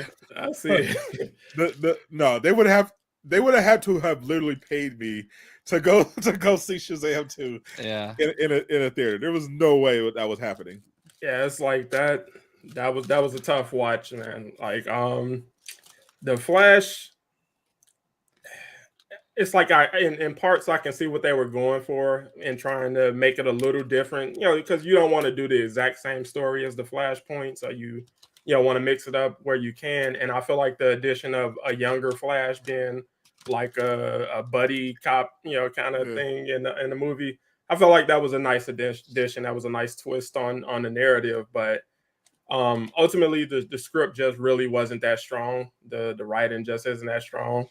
I saw the director try to come out today and clean up, some of the criticism about the CGI, saying, absolutely. Oh, well, he wanted it to be that way to make it look like, because that's how the Flash sees everything because he's moving so fast. And it's like, I appreciate the effort, but I got to call Cap like that. Because first of all, they weren't even blurred. It just looked dog shit. That's what it was. It wasn't. They weren't blurry. There weren't blurry CGI figures. They just looked horrible. They look like unfinished. They just look unfinished. It was like, okay, well, we can't literally have a cameo from this person. We didn't want to pay them to show up. So we're gonna completely recreate them in CGI, but we didn't have the time to pay to give the VFX people the time to patch it up. So it kind of looks like a PS3 game. It's weird. To their credit, whatever production budget they use for the separate versions of Flash and Barry, that worked out. Anytime that was screen, it was never like a floating head effect or anything like that. Like that was pretty seamless. Yep, so I feel like that's where it mattered. Well, I want to say mattered the most, but it's like this an action superhero movie, so you definitely should have put a little more budget towards the big CGI fight towards the end. But it is what it is. Or just anywhere else in between. Like they had a lot of CGI moments, and like it was just noticeably like, oh no, this was not finished. Like the Batman fight, the Batman stuff was awesome until they had the Batman fights when the sun came out and they couldn't hide. in the effects in the shadows, then you're like, oh, actually, no, this is pure CGI, and oh, it looks bad. Yeah, they, like I said, it made some interesting choices, but I definitely don't want to be hard on it. I heard your criticism that Ezra was just dog water in the movie. I'm like, wow, that's tough. I would disagree in the sense of I feel like he in both roles he delivered everything you would want, from his character in this movie. Again, I feel like more of the fault lies with the script and maybe direction, I guess. It really isn't that strong of a script. What's up, Bry? No, there is no Jeffrey Dean Morgan, Thomas Wayne in this at all. Yeah, that's not a spoiler. The closest you're going to get to that would be Michael Keaton's Batman, although he's not, Bruce's father or anything like that in the movie. But yeah, it's like he, and I struggle to call them emotional parts because I really, wasn't, invested emotionally in the movie at any point, but I kind of see what they were going for. I feel like the best scenes were probably when things kind of got real between him and younger Barry in the Batcave. During that scene when he just kind of, really just started calling him out on, his obnoxious behavior a bit. And then a little bit, towards the end, I won't go into spoilers or anything, but it's like they had their moments. But I feel like the big moment they were leading up to towards the end, where that arguably should have been the most emotional scene, that just kind of fell flat for me, and I felt like it was mostly because of I don't think the actress who played his mom, was that strong of an actress. So really, that's pretty much the only emotional heartstring tugs that I even felt the entire thing. I thought she did a great job as Barry's mom. I thought she did a very convincing performance and even made Ezra Miller look confident. I did think she did good too. I thought her and the guy who plays Barry's dad, he was in this he was in this show called I remember him from the show called Louder Milk, which is this like dark comedy series. Really good. He's a really great actor, and I thought he was really good as Barry's dad. But those are pretty much the highlights for me, apart from Keaton and Supergirl. But no, I can't, like, the whole time I was watching Ezra Miller play against Ezra Miller, I was thinking, why didn't they just get Grant Gustin? The whole time I was just like, why not just get Grant Gustin? Jesus Christ! I mean, they got to be the smartest guys in the room. Yeah, they got to that would have overshadowed things a little bit, in my opinion. It definitely probably would have got more butts and seats, but definitely, or just anyone else to play the, like, I understand the desire to make Barry Allen this like bumbling idiot virgin. Like, that's not who Barry Allen is. That's like movies at this point, bro. Like, everybody is like a bumbling idiot in movies. Like, even like Tom Holland Spider-Man is like you bounce between being a hyper genius and an idiot. It's like, what's going on? I understand they want to bring male characters down a peg, but come on, like, just because someone understands science doesn't mean there are these stuttering virgins. like that's not who Barry is. He works for the Central City Police Department. He just happens to be really smart. Ezra Miller played Barry perfectly. That is Barry Allen. Barry Allen is not whatever that, like, Ezra Miller was basically just doing a Michael Cera impression, and it's not Barry Allen. It was annoying as hell to watch, and just at no point was it good. That's why I wanted to hop in, because it's like I'm not a Barry Allen or Flash like super fan. Like, I'm a casual when it comes to his comic book history, but it's like I do know some things, and a lot of the stuff that I'm familiar with and that I know, to be a part of his background and backstory and everything, I don't know if any of that's present in these movies per se. So it's like, I don't know, like, who raised him after the tragedy with his mom and his dad went to jail. Like, I don't know if the movies answer that, like in the Justice League movie or anything like that. So it's like, I feel like something like that should have been answered in a movie like this, that where he's the central character, but I don't know, certain things. Yeah, which begs the question: why do you do a Flashpoint movie where you didn't even do a proper origin? Like, like you put everything in the Flashpoint movie. We know, like in the CW Flash, they build it up. Barry Allen, he's a forensic analyst at Central City PD. When he was a kid, his mom was murdered. His dad, he knows from firsthand his dad didn't do it, but there's no evidence to exonerate him. So his dad's been spending his life in prison. So he was raised by Joe West, his crush Iris West's father, and that's how he grew up. That's how the CW Flash handled it. But in this one, it's just like, oh well, he does chores for Bruce Wayne, and his dad's in prison. He lives in a apartment. That's it. Yeah, like I get it.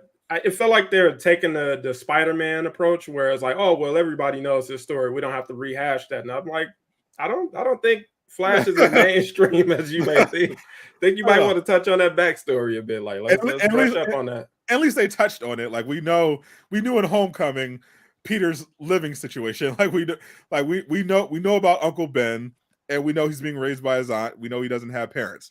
Like we get that. In the Flash, we're like, we don't even know how Barry got from point A. He was like, his mom died.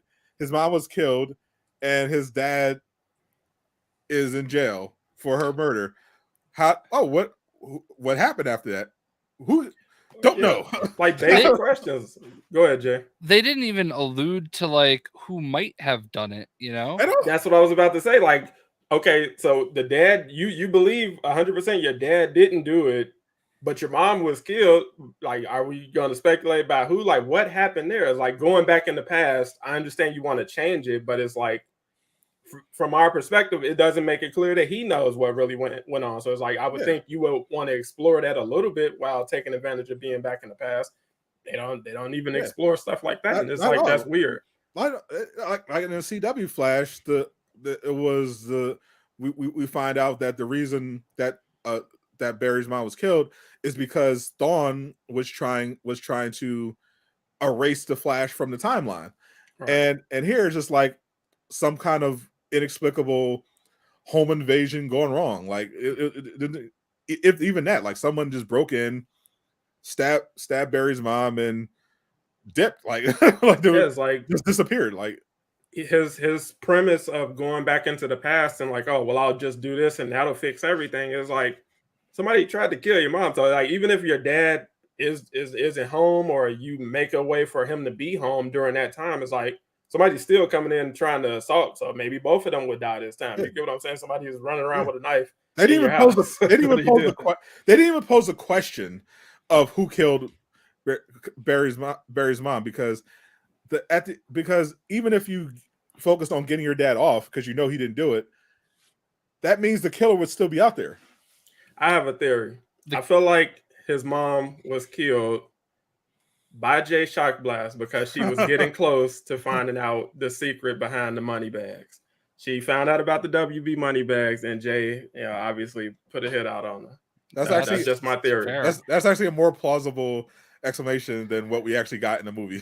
Well, it's funny because like now apparently the killer just like skips the house because some tomatoes got put in the cart. Oh, well, Dad's home, so I can't do it now, I guess, and I'll never try again. They never left, so I don't know. It's odd because they didn't even steal anything. Like they went right through the kitchen to immediately stab Barry's mom and dipped out. They didn't steal anything. There was no sign of a struggle. There was nothing missing. They literally just stabbed Barry's mom. That's why I thought it was going to be Thawne. And then when when the villain wasn't Thawne, I'm like, what the hell? Yeah. Somebody intentionally tried to murder Barry's mom for just someone intentionally tried to murder a random housewife, and there's literally no explanation. Yeah. Find out next time. It's crazy. But criticisms aside, I would definitely say this is one of the funniest movies in the DCU. Like which hands is down. which is a very low bar. No, like genuinely funny though. Like so many of the scenes with Flash and Batman alone was hilarious. Like at the Russian compound, that was hilarious, bro. With the zip line gag. Like, come on. I will say though, that has to be the worst post-credit scene of all time. I didn't stay for that. I got out of there, bro. I found out it was all the way at the end, I just left. I heard from a review that there was a post-credit scene and it was utter dog shit, so I had to see it for myself. It was pointless, but I still laughed at it a little bit. It's certain to me. My problem with it does nothing. Yeah, my problem was that with the way you ended the movie, that choice for post-credit scene was nonsense. It made no sense, especially when we're talking about the fact that the initial ending of the movie doesn't actually reboot the DCU at all, and then the post-credit scene reinforces that they not only that they did not reboot the DCU, it like actively undermines the idea of Elseworlds.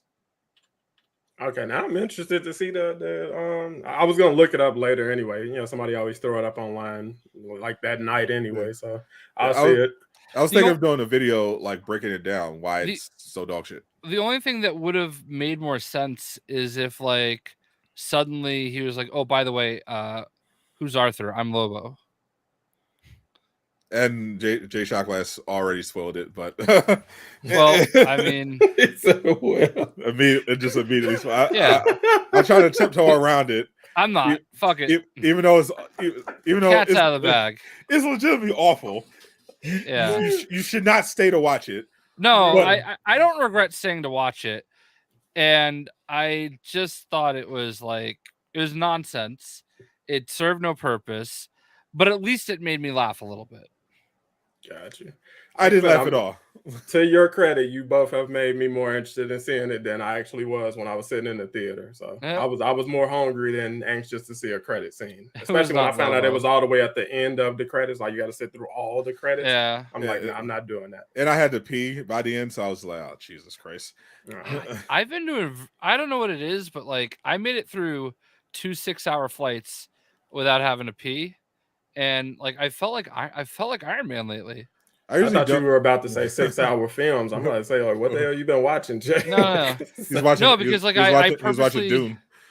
Yeah, I purposely tried to like not drink a lot and go to the bathroom before and both my flights because I do not want to be on a airplane bathroom.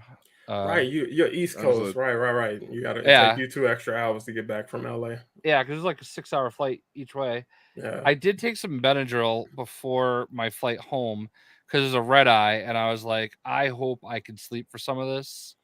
And I made it to Iowa. Impressive. And that's kind of when I woke up. I actually got yelled at by a girl in front of me because like we're about an hour and a half from home, and the guy that was sitting next to me, we actually started talking for the first time, and I didn't think I was that loud, but I do have a loud voice because I'm deaf. And you're a professional broadcaster. Yeah, and like she just turns around and says like, "Can you please be quiet?" And I'm like, "What?"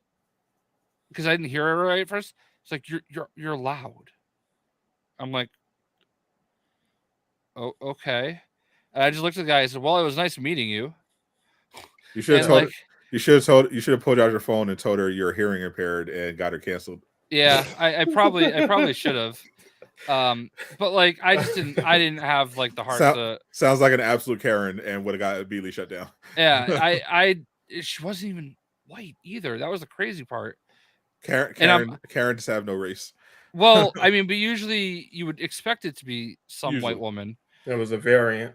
Yeah, I was dumbfounded because like I didn't think we were that loud. It was probably my fault more than the other guys. And I'm like, I don't owe you anything. Like, there's no rules that I'm not like, we're just talking, and it's only loud because nobody else is really talking. Like most people are probably asleep, you know what I mean, or trying to, or listening to music with their noise canceling headphones. Yeah, so like you should be. Like, I'm sorry that for like 10 minutes we had a little bit of a conversation. Next time, just show her the WB money bag. Yeah, I honestly, I just didn't want to deal with it at that point. I was actually confused. You're too nice. I would have told her to go fuck herself. Yeah, I was a little too confused at that point, and I was just like, whatever, man. So I literally and I said it audibly so that she could hear it.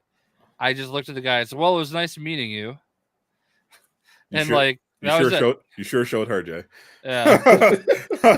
Now that we got Mr. Deep Dish back, we should absolutely be doing this next segment because I'm curious what he was doing in the shadows while all this was going down. Summer Game Fest was quite an event. Obviously, Jayshockblast was physically in attendance. I was not there, but I streamed a very good portion of it. I streamed the main Summer Game Fest. Of course, streamed the PlayStation Showcase before that. I streamed the Xbox Game Showcase, and I streamed Ubisoft Forward as well as Starfield Direct. So I was a busy boy. So in that picture, if you go all the way to the back where it says Summer Game Fest, I was so sad. They had playable Cyberpunk 2077 Liberty City, and I never got invited to play it. And the one opportunity I had to see if they had something open, they did not. Did you tell them you were Jayshockblast? They did not give a shit. Like, I don't like, they barely spoke English. They were all very European, probably from Poland. You should have pulled out your phone and showed them how many subscribers you have. I don't think that would have mattered compared to, like, I'm pretty sure I had just talked to Greg Miller as I walked over to there, so I don't think it would have mattered. No, you should have got Greg Miller on the pod. That would have been fun. Yeah, that would be cool. So Summer Game Fest, I thought overall, and I think the kind of consensus walking away was that it was definitely not on the hype, definitely not on the hype side. It was definitely there was, for if you were a fan of certain things, you enjoyed yourself. Like I think PlayStation fans pretty much walked away from all this with like, well, we got Spider-Man 2 stuff, so we're cool. And Xbox players were like, oh well, we're mostly fucked, but Starfield looks great. So, and then you had some other stuff in between where it's like, depending on your taste, you may have saw some stuff here and there, but a lot of stuff we expected to get revealed didn't get revealed. Silent Hill 2 never showed up. We never got the Last of Us factions, which increasingly sounds like it's getting scrapped and folded maybe into Last of Us 3. We didn't get any other superhero game reveals besides Spider-Man. KOTOR is still up in the air, and even though they still say it's in development, feels like it's getting canceled, especially with all the problems the Embracer Group is having right now with their restructuring and studio closures. But depending on what you got, what you're into, you may have walked away with some stuff. So what did you think of, how much of Summer Game Fest did you engage in, and how did you walk away satisfied, Mr. Deep Dish? I didn't see 1 second of it. I think I was like running around that day. I was happy that I was able to catch both of you guys streaming the PlayStation Showcase. I had you up on 2 different phones. Love it. But Yeah, we got some Spider-Man footage, so that's pretty much what I was looking for. I saw the debacle about the 30 FPS with Starfield. I believe not Starfield. Is it Starfield? Yes, Starfield 30 Starfield. All right. lock 30 FPS as we expected. Yeah. And of course they sent Jay the Starfield controller along with No. a bag of money. I bought this. He Allegedly. just threw a money my bag. my Boba Fett controller suddenly has massive stick drift. So when I saw this, I was like, I joked around with Cammy, like we were all kind of joking around trying to gauge whether we could get sent one, but I didn't feel like I don't care. I want it. I buy it. You could have easily got it. That's literally, I was watching Jeff Grubb's podcast and he was going to buy one. Then he found out they were giving them away. So he just reached out and was like, "Oh, can I get one?" Yeah, like, sure. I think Jeff Grubb has a little bit more access than I do. I feel like if I was going to get slightly, but you have way more subs than he does. I mean, he's definitely a bigger part of the puzzle. But I just felt like if I was going to be sent one, something would have already come up, and I was like, I just want another controller now. And this one is just so beautiful. So I just like I really want that controller. It could have got lost in the mail, like your plane ticket to Mortal Kombat. Yeah. Starfield, I don't understand. Like, I saw a really good explanation of why like it shouldn't be a big deal about 30 frames per second, because like the way that Bethesda does their games, like when you drop something in a game, like in their game, it's just there always. It never goes away. It always remembers it. So like they showed somebody that like their character's story arc was they like to steal sandwiches from people. Yeah. So they were like just a pile of sandwiches on their counter. But if you think about it, like think about all the memory it takes to remember that all those sandwiches are there in your game. Like I know it's a little item, but like in the grander scale of things, like they just prioritized. And you know, honestly, the whiners about 30 frames per second have become the worst people in gaming. They're worse than Soulsborne players. Like they are just the worst. I do it like for some games. I think it's definitely fair. I think it's overall people are disappointed because you know this new gen of consoles kind of started off rough with the shortages and the pandemic, and then there wasn't a big really that big of a graphical difference, and then people thought, oh, at the very least there's going to be standard 60 FPS, and now it looks like that's not going to be the standard, despite the fact that Xbox, you know, bragged about having the most powerful machine in the world, and they're going to have 120 FPS, and obviously they've fallen well short of that, along with their first-party exclusives. But well, it's Todd Howard.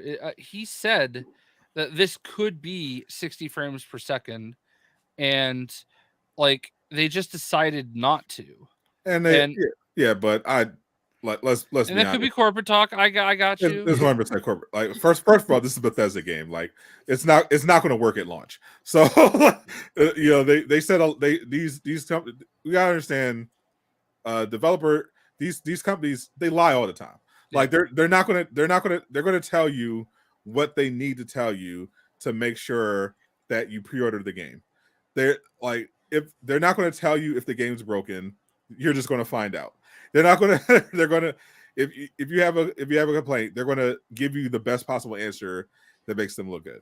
They could have done 60 FPS, but not on the time frame, because there was because we know Bethesda is famous for their buggy games. So they were probably like the most hilarious headline out of Summer Game Fest was that they meant this as like a way to brag.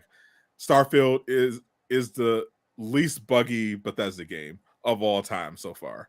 And I'm like, how is that your how is that your press? How is that how are you leading with that as supposed to be a compliment? So maybe they could have made it work at 60, but at the expense of the performance probably being even worse. Like let's be honest, there's definitely some issues going on. You know, there's, you know, could be developer crunch, could be just not having enough time and care, could be a skill issue. But we whatever it is, we know that certain studios consistently do not produce quality games in terms of performance. Like, it's particularly at launch. Whatever it is, whatever their pipeline is, they cannot consistently release high quality games at launch. Some studios can, like Insomniac. Other studios cannot. Bethesda is definitely one of them. Now, Starfield is a massive game, and I think they can definitely get away with 30, because if everything else is what it's supposed to be, I don't think anyone's going to care. Kind of like how they changed the Kingdom.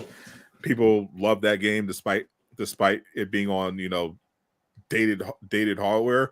But Starfield, I mean, the dialogue looks awful. The dialogue sequels look horrible, and the character models don't look the best. But the worlds, everything, if it comes together, no one's going to care about 60 FPS. But if it doesn't work at launch, then it's like, what are we doing? Yeah, I mean, I'm excited.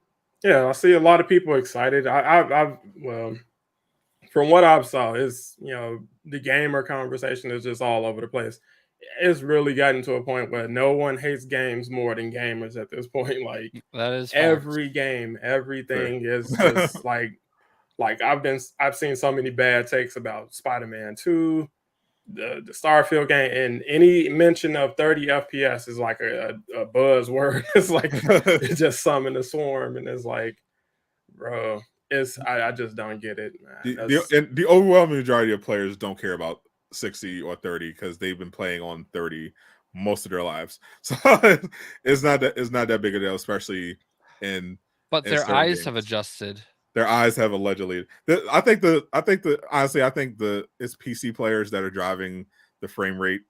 The whole narrative, because no one outside of PC players, and maybe, like, I guess competitive FPS players who are just horrible to begin with, really care that much about frame rate. Like, if you're a Call of Duty sweat, you probably care about frame rate.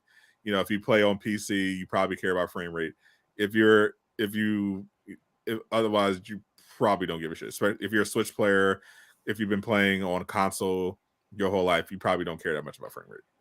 Yeah, I mean, I'm just reasonable. So if you literally say, "Hey, that's what we decided on," or "That's the best thing that was for our game," or whatever. If it is what it is, it is what it is. I'm not interested in the game. I'm not grabbing it. I don't have any skin in that game for that. But it's like, it is what it is. Like, I felt bad for Gotham Knights because they literally made it like the week before launch before that came out. It's like, not a good idea. That was like, and to me, I think the choice is, I don't think it's a choice with a lot of these games. I think the choice, when they say choice, it means, hey, the executives are pushing us to get this out the door.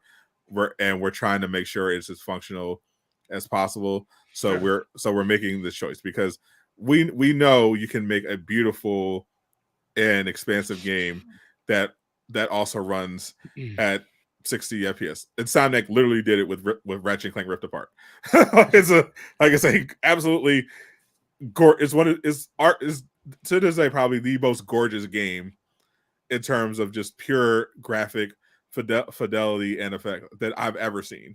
And but it's 60 FPS. People really don't care all that much, because it's like, you accept 30 FPS on the Switch.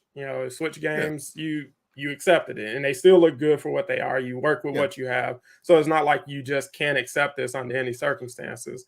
But I will concede that, yes, I understand why a lot of people may be underwhelmed with the current generation of gaming, because, right now the most impressive thing we've seen is the shortening of load time. So being able to get from the menu screen into the game within seconds, I'll take it. That's great. I definitely love it. But it's like, you haven't seen the graphical jump that a lot of people might have anticipated from a new console generation or anything like that.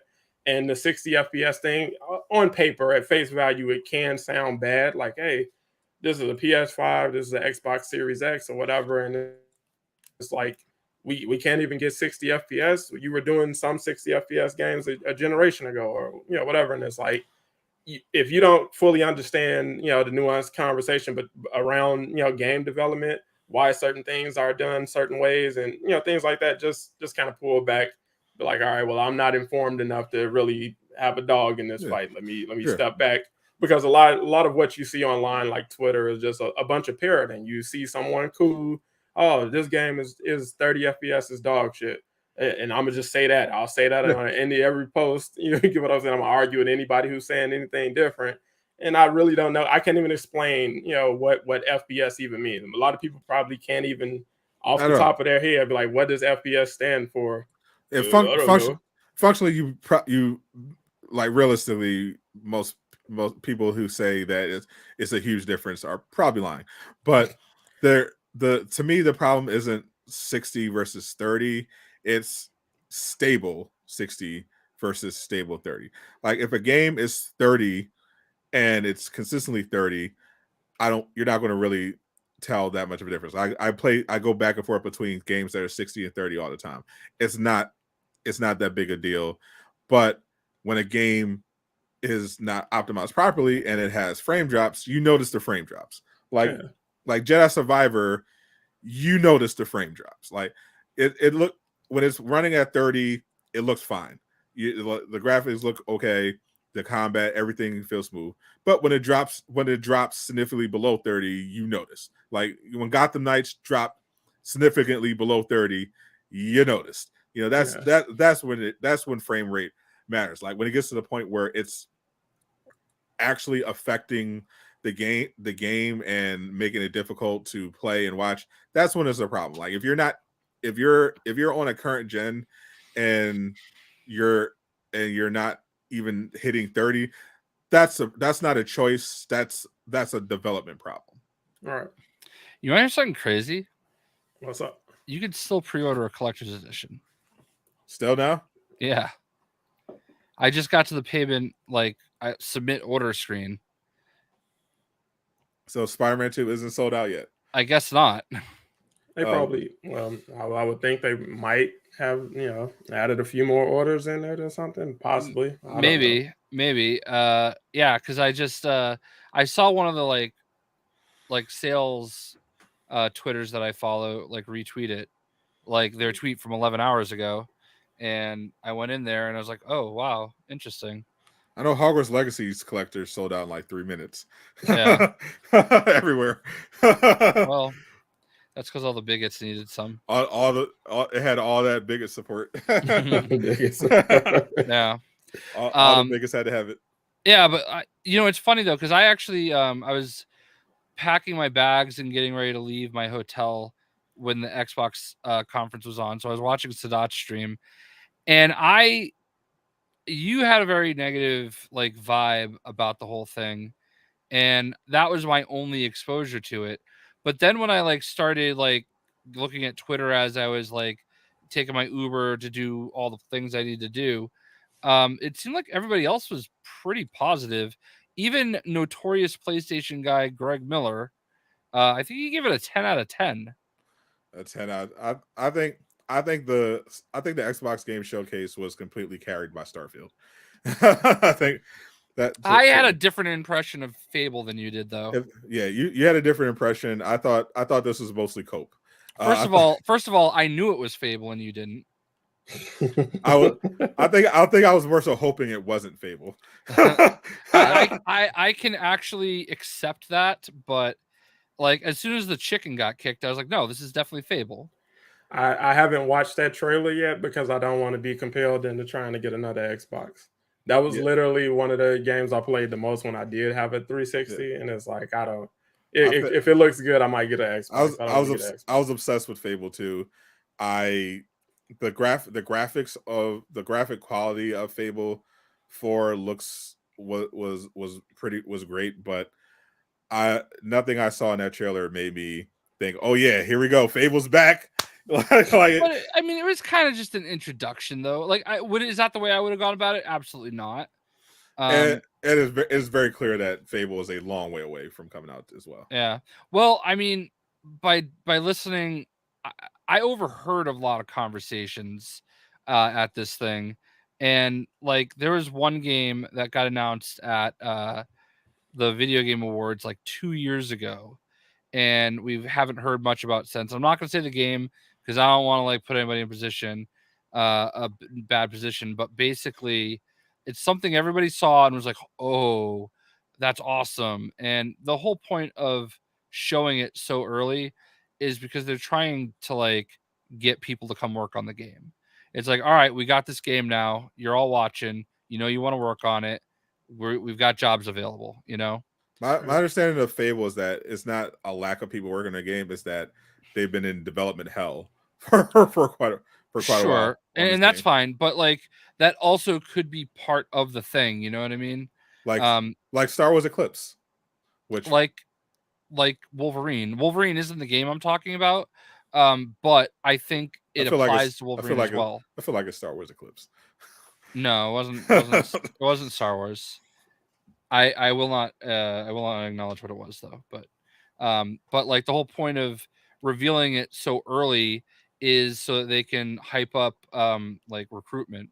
Well, I know. For example, not saying this is the game, but for example, I know firsthand that they revealed Wonder Woman at the Game Awards early because they specifically wanted to, get it out there and hire people, and they basically spent all of 2022 hiring people. There were job postings.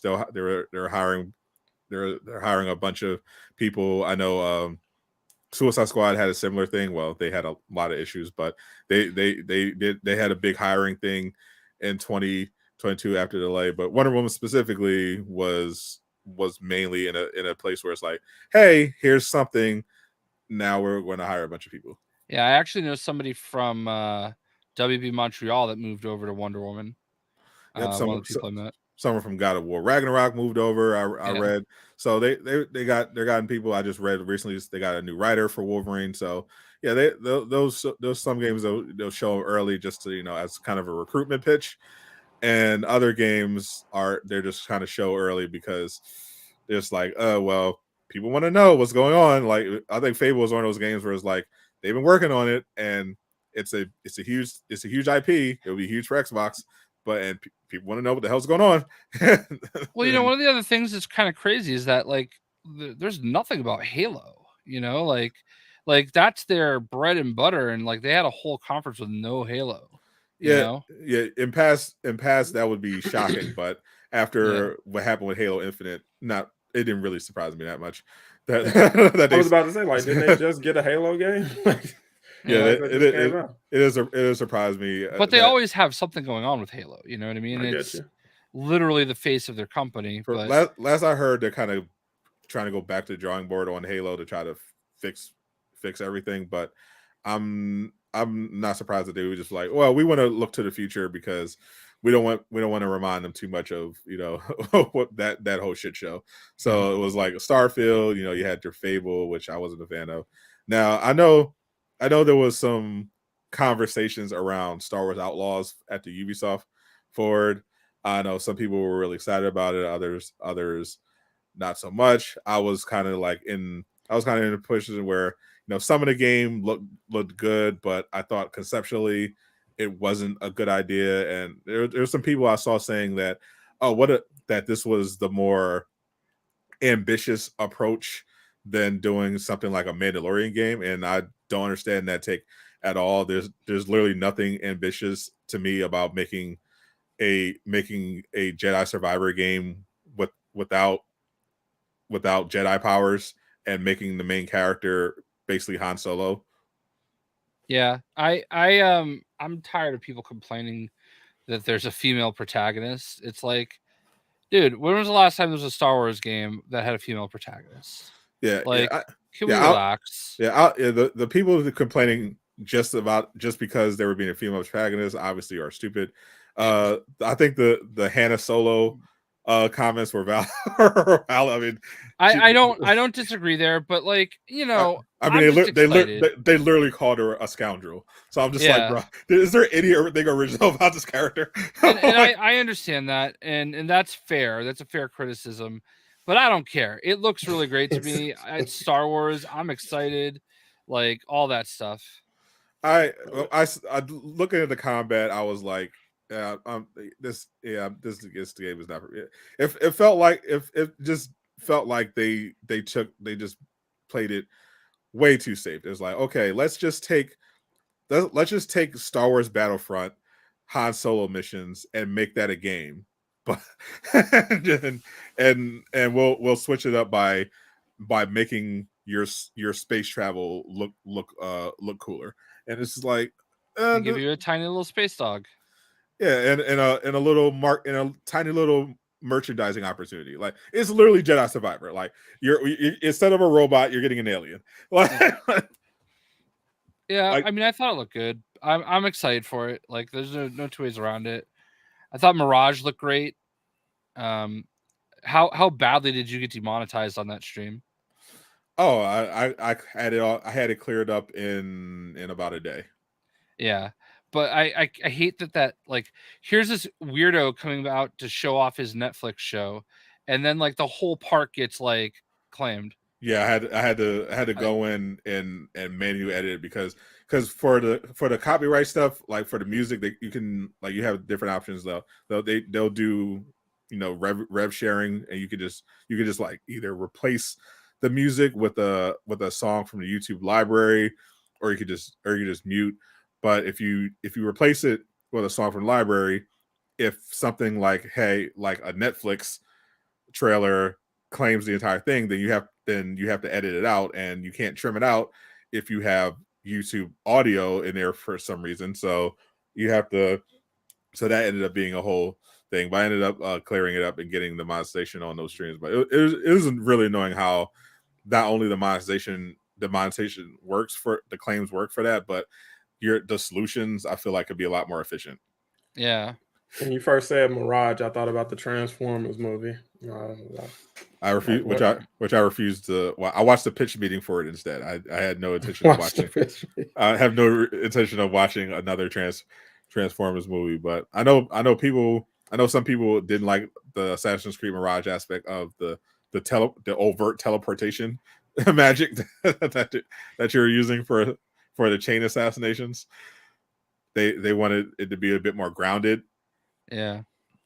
I must have missed it, but I mean, I feel like Assassin's Creed fans will complain about everything or anything. I thought it looked cool. I understand from their perspective. It's supposed to be an assassin game. You're not supposed to literally be teleporting. And like in I think in a previous game, they made it look like you're teleporting just by manipulating a camera, not literally having you teleport to do chain assassinations. Yeah. I actually almost you mentioned Transformers, but I actually almost went to see that at the Chinese theater. But I just didn't want to leave my hotel, as you'd imagine. Apparently you weren't missing much. I checked it out. It's the first Transformers movie I've seen since the one with Mark Wahlberg, I believe. I think it was like there's been like 2 more movies since that one, right? Probably. I literally stopped following. Well, then Alan from WB spoiled the after credit scene for me. Like him and Caboose were talking about it. I'm like, oh, I haven't seen it yet. It's not a big deal, but like, I haven't seen it yet. I was gonna go see it last night, but didn't make it. And then he just goes ahead and says something anyway. And Caboose is like, and then Alan was like, oh wait, what? Wait, oh no. So then I had to like shame him on Twitter.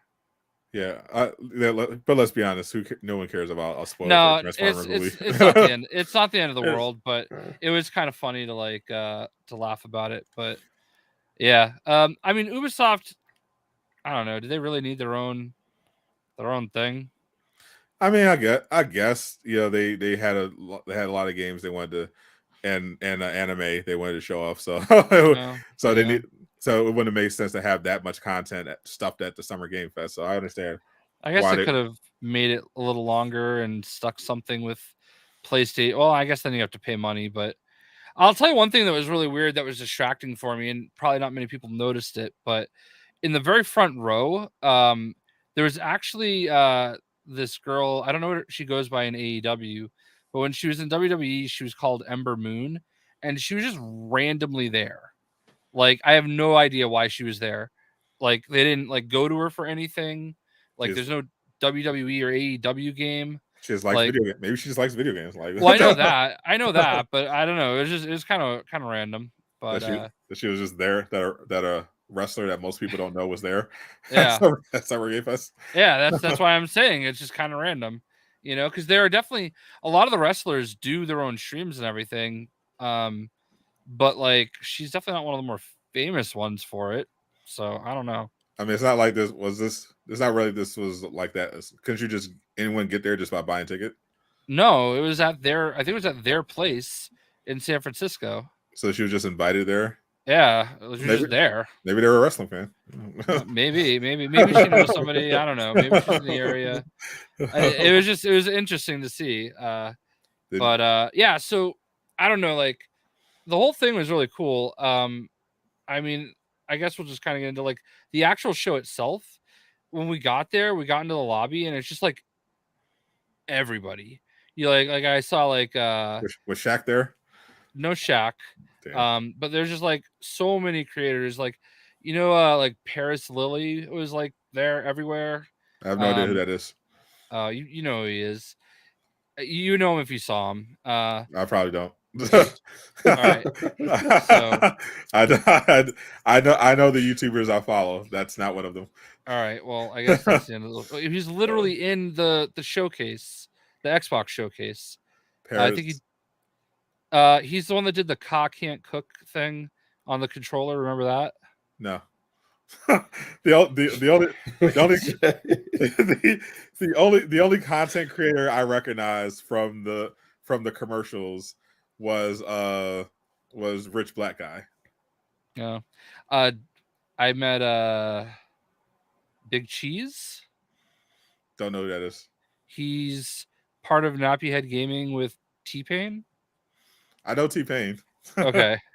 Well, all right. So I'm not gonna. Who cares? I met a lot of people that were there.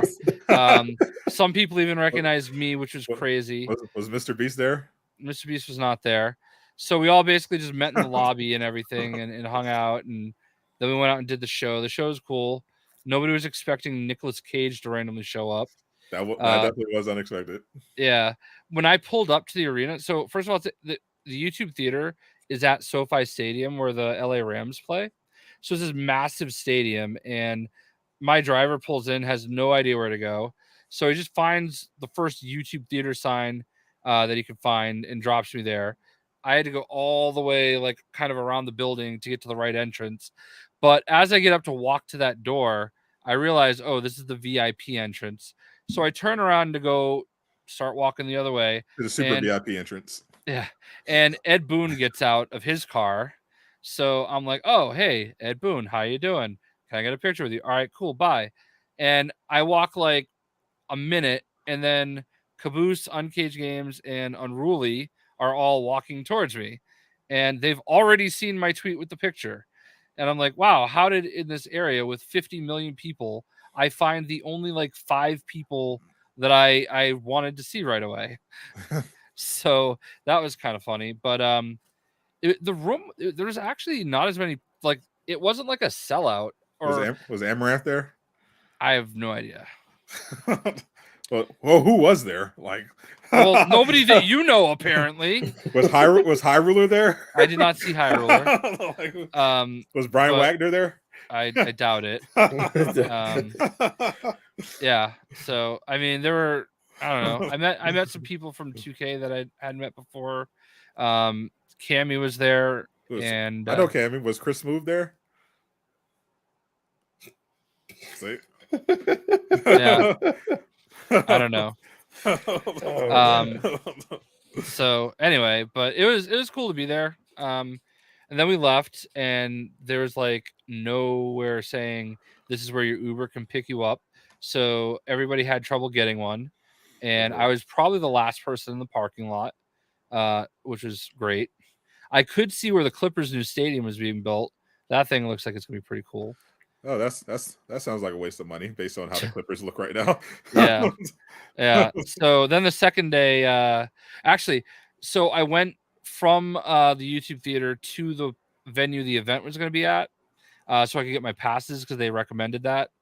Try not to get them the morning of because a lot of people are going to probably try to do that. So as I'm waiting for my Uber, I'm like hanging out where a bunch of like people that I knew were with NetherRealm that I had met before, and Ed Boon drives up again, looks at me, and I'm like, I am not stalking you, bro. Like, I'm like, kind of. this is crazy. So, yeah. Then I went to the hotel room, checked in. It was an okay hotel, good water pressure. Always a thing that I look forward to at hotels. What was the third count looking like? At first I didn't even think there was a blanket on the bed. The bed was actually mildly comfortable. None of the all the power outlets suck. Like I'd plug in something and it would like be so loose and almost come out, and like I would have things not charging. Nothing worse than a loose hole. I regretted my verbiage as soon as the first night I went to the food truck across the street, got some tacos. I don't know what the sauce was they used, but like the taco I had, they dipped it in the sauce and then they deep fried it, and then they were amazing. And I got chili cheese fries that were awful. Did you bring a black light? I would never, because I don't like at that point I just don't want to know. You know. Michael Scott. How was breakfast the following morning? I did everything like free. Oh, I think it sucks because like there was the Shake Shack didn't do breakfast, and the one in New York I went to did. So I ended up going to Dunk's for like I just like got a donut over at Dunkin' Donuts, which is like the last place I want to go. The hotel didn't have breakfast. There's no free continental breakfast. No. There might have been, but I didn't know how to do it, so I was like, whatever. You didn't know how to go to a breakfast buffet? No, there was no breakfast buffet. They had a restaurant in the bottom. They had a restaurant. I didn't want anything from them, so. But they also had breakfast at the event, or so they said.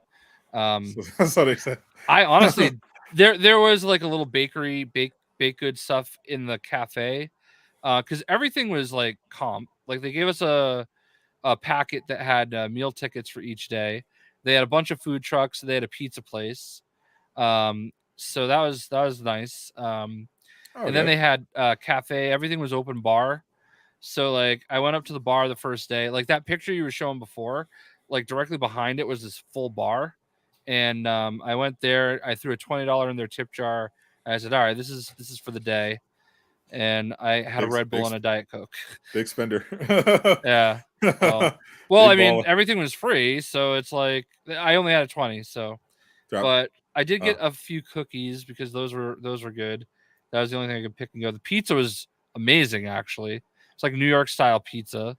The second day I got the food truck. I only saw one food truck because like it was blocking the two that were behind it. So it was like a pita wrap with like steak and stuff. Lettuce. Lettuce. I had a few pretty cool meetings. I mean, obviously I played Mortal Kombat 1, which was the highlight. That game is sick. Gonna be amazing.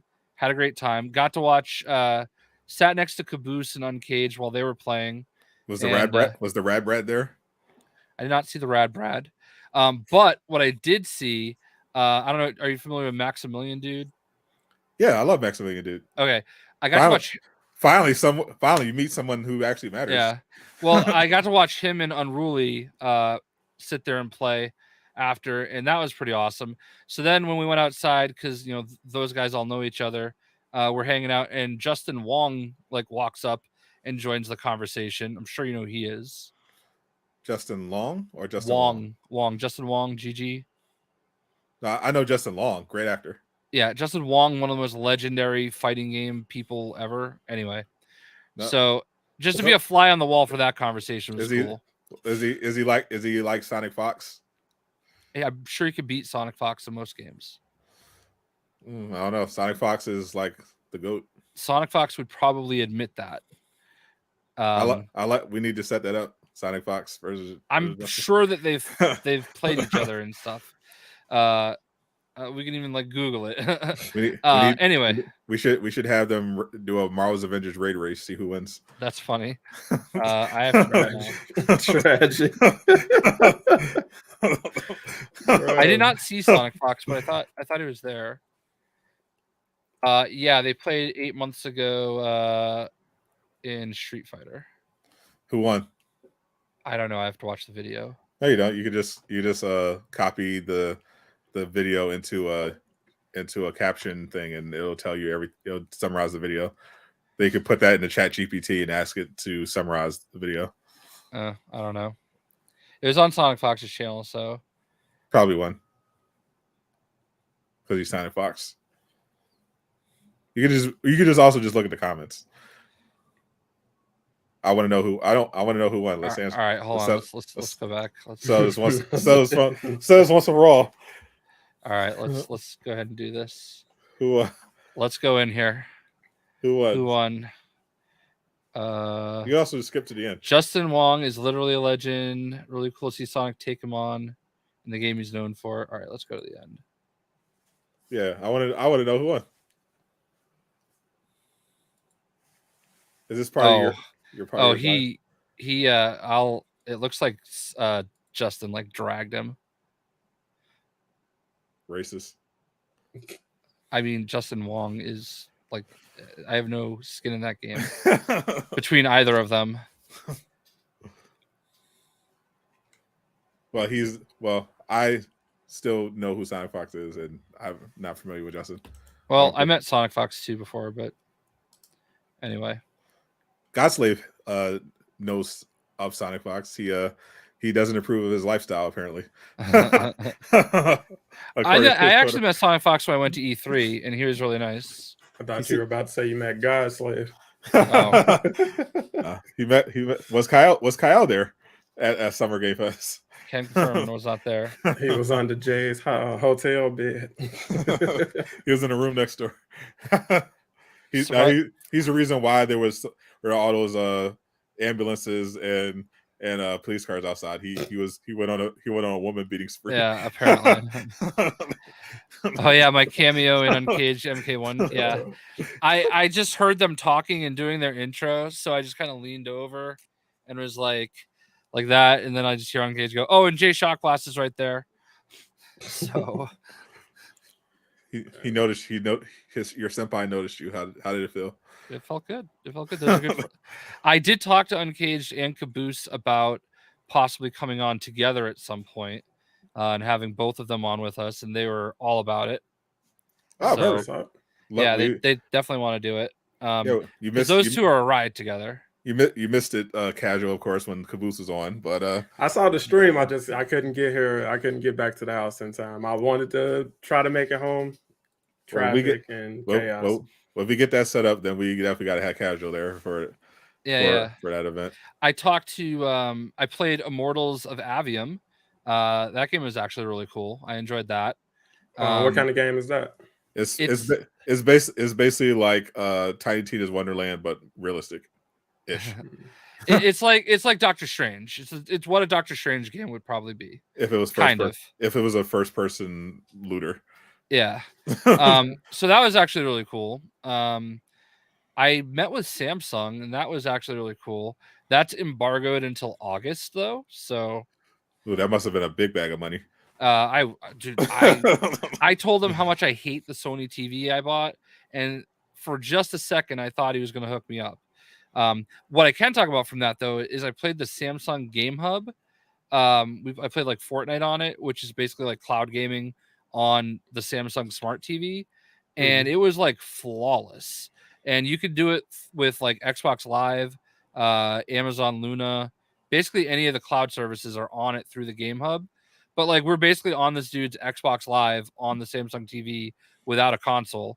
So I don't know how that would translate to like if you were trying to like create content on it. But if you have a Samsung TV, it's kind of cool. If you at least want to just play some games. I'm trying to think. So I'm guessing that you would just use your capture card, perhaps your Elgato capture card, and but I don't know if there's like video out of a TV. You know, like how do you get the video out of the TV? There has to be a way when you're capturing your game, there should be a way. I feel like because you're connecting the HDMI to your system, there should be a way for you. But there's no system. It's cloud. It's an app on the TV, basically. But I know for a fact that you can connect your picture, your TV, and your picture to the computer, because I've done that before when I was trying to watch. I wanted to hop on a pirate ship, but I didn't want to watch it on my computer. I watch it on my TV. So I know there are workarounds to know that. So I'll just have to probably dig into it, because I was thinking of how cost effective it would be to get a Samsung Smart TV and an Xbox Live account instead of just getting an L box. Because I just got 400 days of Xbox Live Game Pass Gold for like $70, which is pretty good. Yeah. Since everything's coming on L box anyway, then to Game Pass, then I'm thinking if I had the hub, then maybe I could just get a Xbox Live and just play through that. But then I'd have to actually have games to play. And well, I mean, there's lots of games that are on Game Pass. I mean, like you'd probably be interested in. Some you might already have, but I'm thinking like as a content creator. Yeah, I got you. Because regardless, the smart TV, unless the smart TV is like $120 or something. Crazy. Right. It's like we're talking $300 bucks. And the Xbox during the show they announced that they're having in September they're dropping a new console with a terabyte of storage that's only like $350. What's a Series S? Yeah, so 350 Series, that's a terabyte of space. That sounds it's like, well, do you get that, or do you just get the $300, $50, $70 Samsung hub on top of that? It's like, not sure. Wait, yet. Is there an actual Samsung hub device?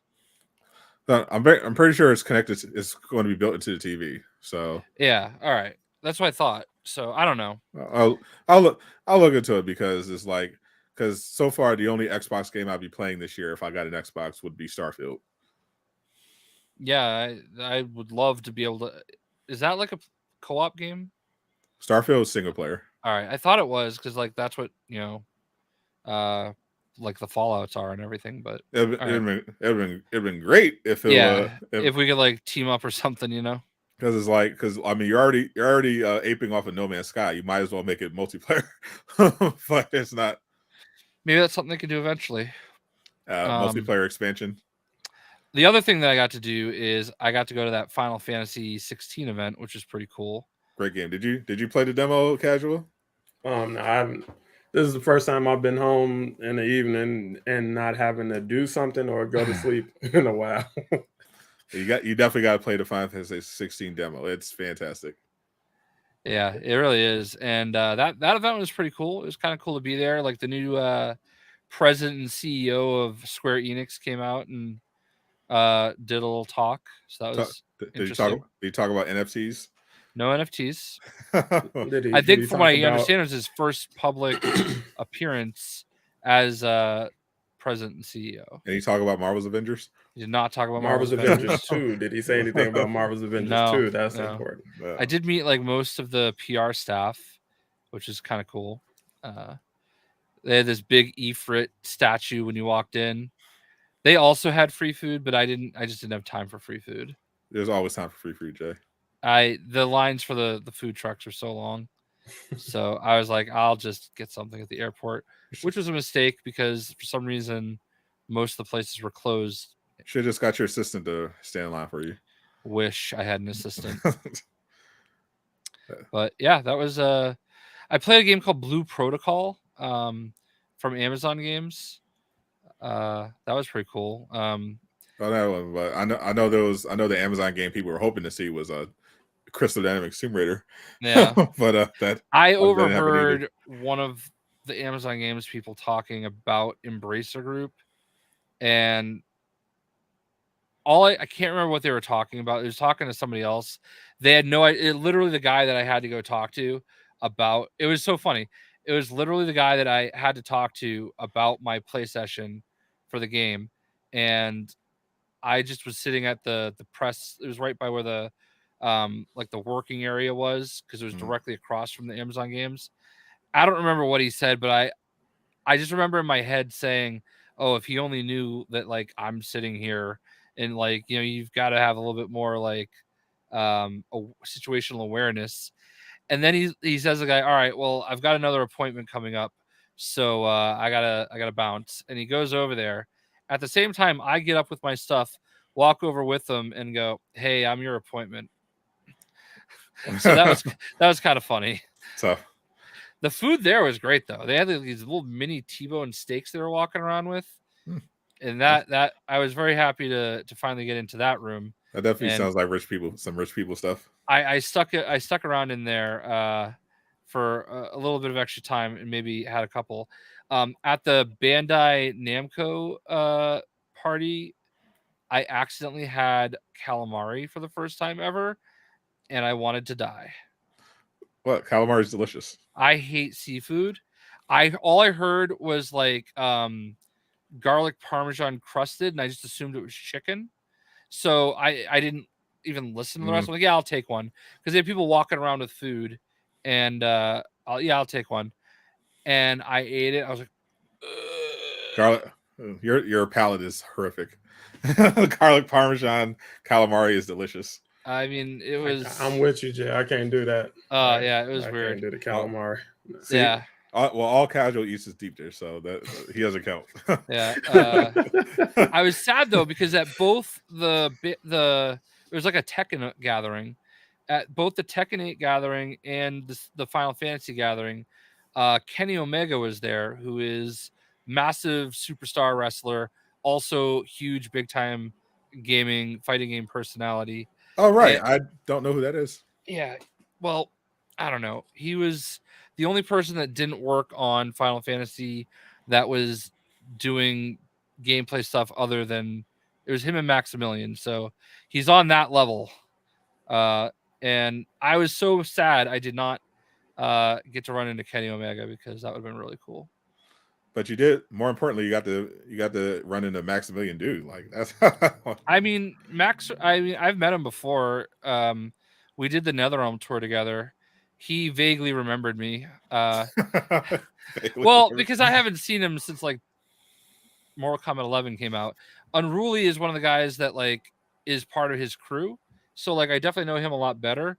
But I did get to share with Maximilian that I was like, I always appreciate that when we went to NetherRealm in Chicago, that they had like a little mixer the night before at the hotel bar, and I was just kind of sitting there by myself, and you came over with Unruly, and you both like just talked to me for like an hour, and like because I was there, and I always kind of appreciated that about him, because nice guys. Yeah, I didn't know either of them from a hole in the wall, and they just came over and made sure I had someone to talk to. So that was really cool. You're probably carrying a bag of money at the time. I was about to say it probably was the money bags sitting on the counter. Yeah. No, but like I just thought it was cool. It was cool to watch Max play, and kind of lab a little bit, because you could tell that they were done with their recording and they just wanted to learn how to play, Yeah. I know all about labbing. I too dabbled in some fighting games in my youth. Yeah. I think the last one I played was Multiverses. Yeah. Interesting rumor about Multiverse is that there's going to be a crossover with Fortnite. Oh, I honestly, I thought Multiverses was shut down by now. Well, it is technically shut down because it was in early access, and now they're like, remember they like just shut it down so that they could like revamp it. Yeah. And then we haven't heard anything for months. Yeah, I honestly forgot about Multiverses for a while. it's like it had already like fallen off a cliff in terms of player numbers anyway. But I was like, it was fun for like it was really fun for a couple weeks. But I thought it had a lot of potential, but then it's like got struck with irons hot. Yeah. So yeah, it was a good trip though. I felt like I got some good business done. I met some good people. The Immortals of Avium, I might be able to get a dev on for us. I'm disappointed you didn't get any tea on the Embracer group. It wasn't anything like big. It was just really that like they're I think Amazon was having issues with some of their games, and whatever they're doing with Embracer now, like almost saved Amazon games kind of a little bit. So I don't know. It seems like it wasn't. I thought it'd be the other way around. No, it wasn't anything bad. It wasn't anything bad. It was just it was interesting to hear the person talking about Embracer Group because of how we feel whenever we hear Embracer Group. You know what I mean? And how I feel is different now after what happened. Like, well, sure, but like it's just interesting, like the way that Embracer Group is something that we focus on a lot. Just to hear somebody casually talking about how it is working with them and stuff. It was more positive. I don't remember exactly what was said, but like so that's why I'm like hedging a little bit. I've heard other people saying good things about it. Like I know Johnny Rocker has some inside info there, and was like talking about how good they were to work with in terms of their develop. But yeah, their issue just seems to be like they just caught some tough breaks. Like they're hands off with a lot of their studios, and that ended up biting them in the ass with the Saints Row reboot, and then this deal that I'm pretty sure was with Disney for $2 billion completely fell through, which literally at the last minute, which completely messed up their projections and triggered that restructuring. Crystal Dynamics, I think, did release a statement. They don't communicate often, but they at least communicated to assure fans that the Amazon Tomb Raider wasn't getting canceled. But a lot of which I assume wasn't, because Amazon's doing a lot of that. And I think Perfect Dark is fine as well. But Embracer is going to be closing several studios. We don't know which ones yet, but studios will be canceled, games will be canceled. If KOTOR isn't officially canceled, I'll be shocked, honestly. Yeah, I am kind of in the same boat as I fidget with my little Darth Revan lightsabers. As much as it was already in a horrible position, but after what sounds like the Disney deal fell through, and now they're restructuring, it feels like the obvious cut would be the Knights of the Old Republic. Like, that feels like an obvious cut. If you're like I understand Thor. I understand the wanting to keep it because of the potential, but it's got to be expensive as hell. So, and they're trying to cut costs. Why not cut costs on the game that's been in development hell for all these years? Yeah, and I think that was another one where they kind of showed what they showed to hopefully ramp up talent acquisition. Yeah, but I thought there was a lot of good stuff shown though. It wasn't, but I think the one takeaway I do have though is that it makes sense in a lot of ways why E3 itself kind of didn't make it, because even though there's like a lot of really great stuff coming, I don't know if they could have pulled off a full E3 with all of this. You know what I mean? Like, yeah. To me, there was definitely some great stuff, but there was nothing. It didn't really blow. I wasn't really blown away by anything. Like for the PlayStation Showcase, I was like, Metal Gear. I'm not a huge Metal Gear fan, but if that's your thing, cool. Alan Wake 2 looks cool, fine. Phantom Blade looks awesome, but that doesn't even have a release date. Spider-Man 2. That's what I really wanted, so got that. Everything else is like, some stuff looked interesting. Like Dragon's Dogma 2 looks fun. I'm looking forward to that. First Descendant looks really good, and looks like I'm gonna be creating content with that because they let me into the creator program. But a lot of stuff was just like, not either we didn't see enough, or just like didn't really blow me away. Like I went into the Xbox Game Showcase looking for an excuse to get an Xbox, and I walked out like, like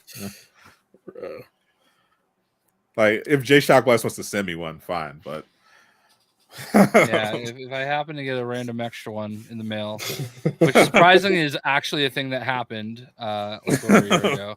Yeah. But yeah, they were showing Alan Wake 2 behind closed doors, but I didn't get anything for that. So I could hear it though, because it was in the same place that the Samsung demo was.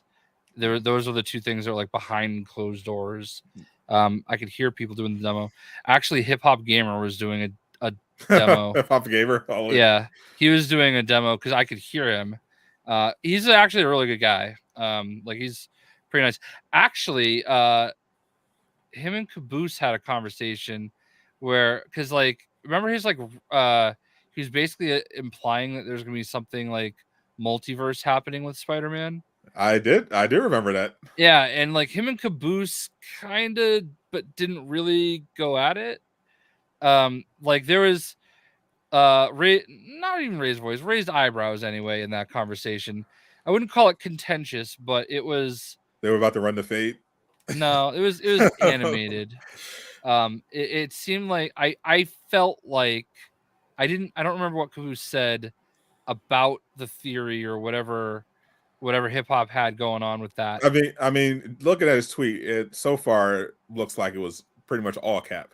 Yeah, I think that might have been what Caboose implied, and I don't think hip hop appreciated it. I mean, sure, like it's like because if I remember the like he linked the tweet was linking to an old video he made, and he mentioned he alluded to Venom being playable in some way, but not really.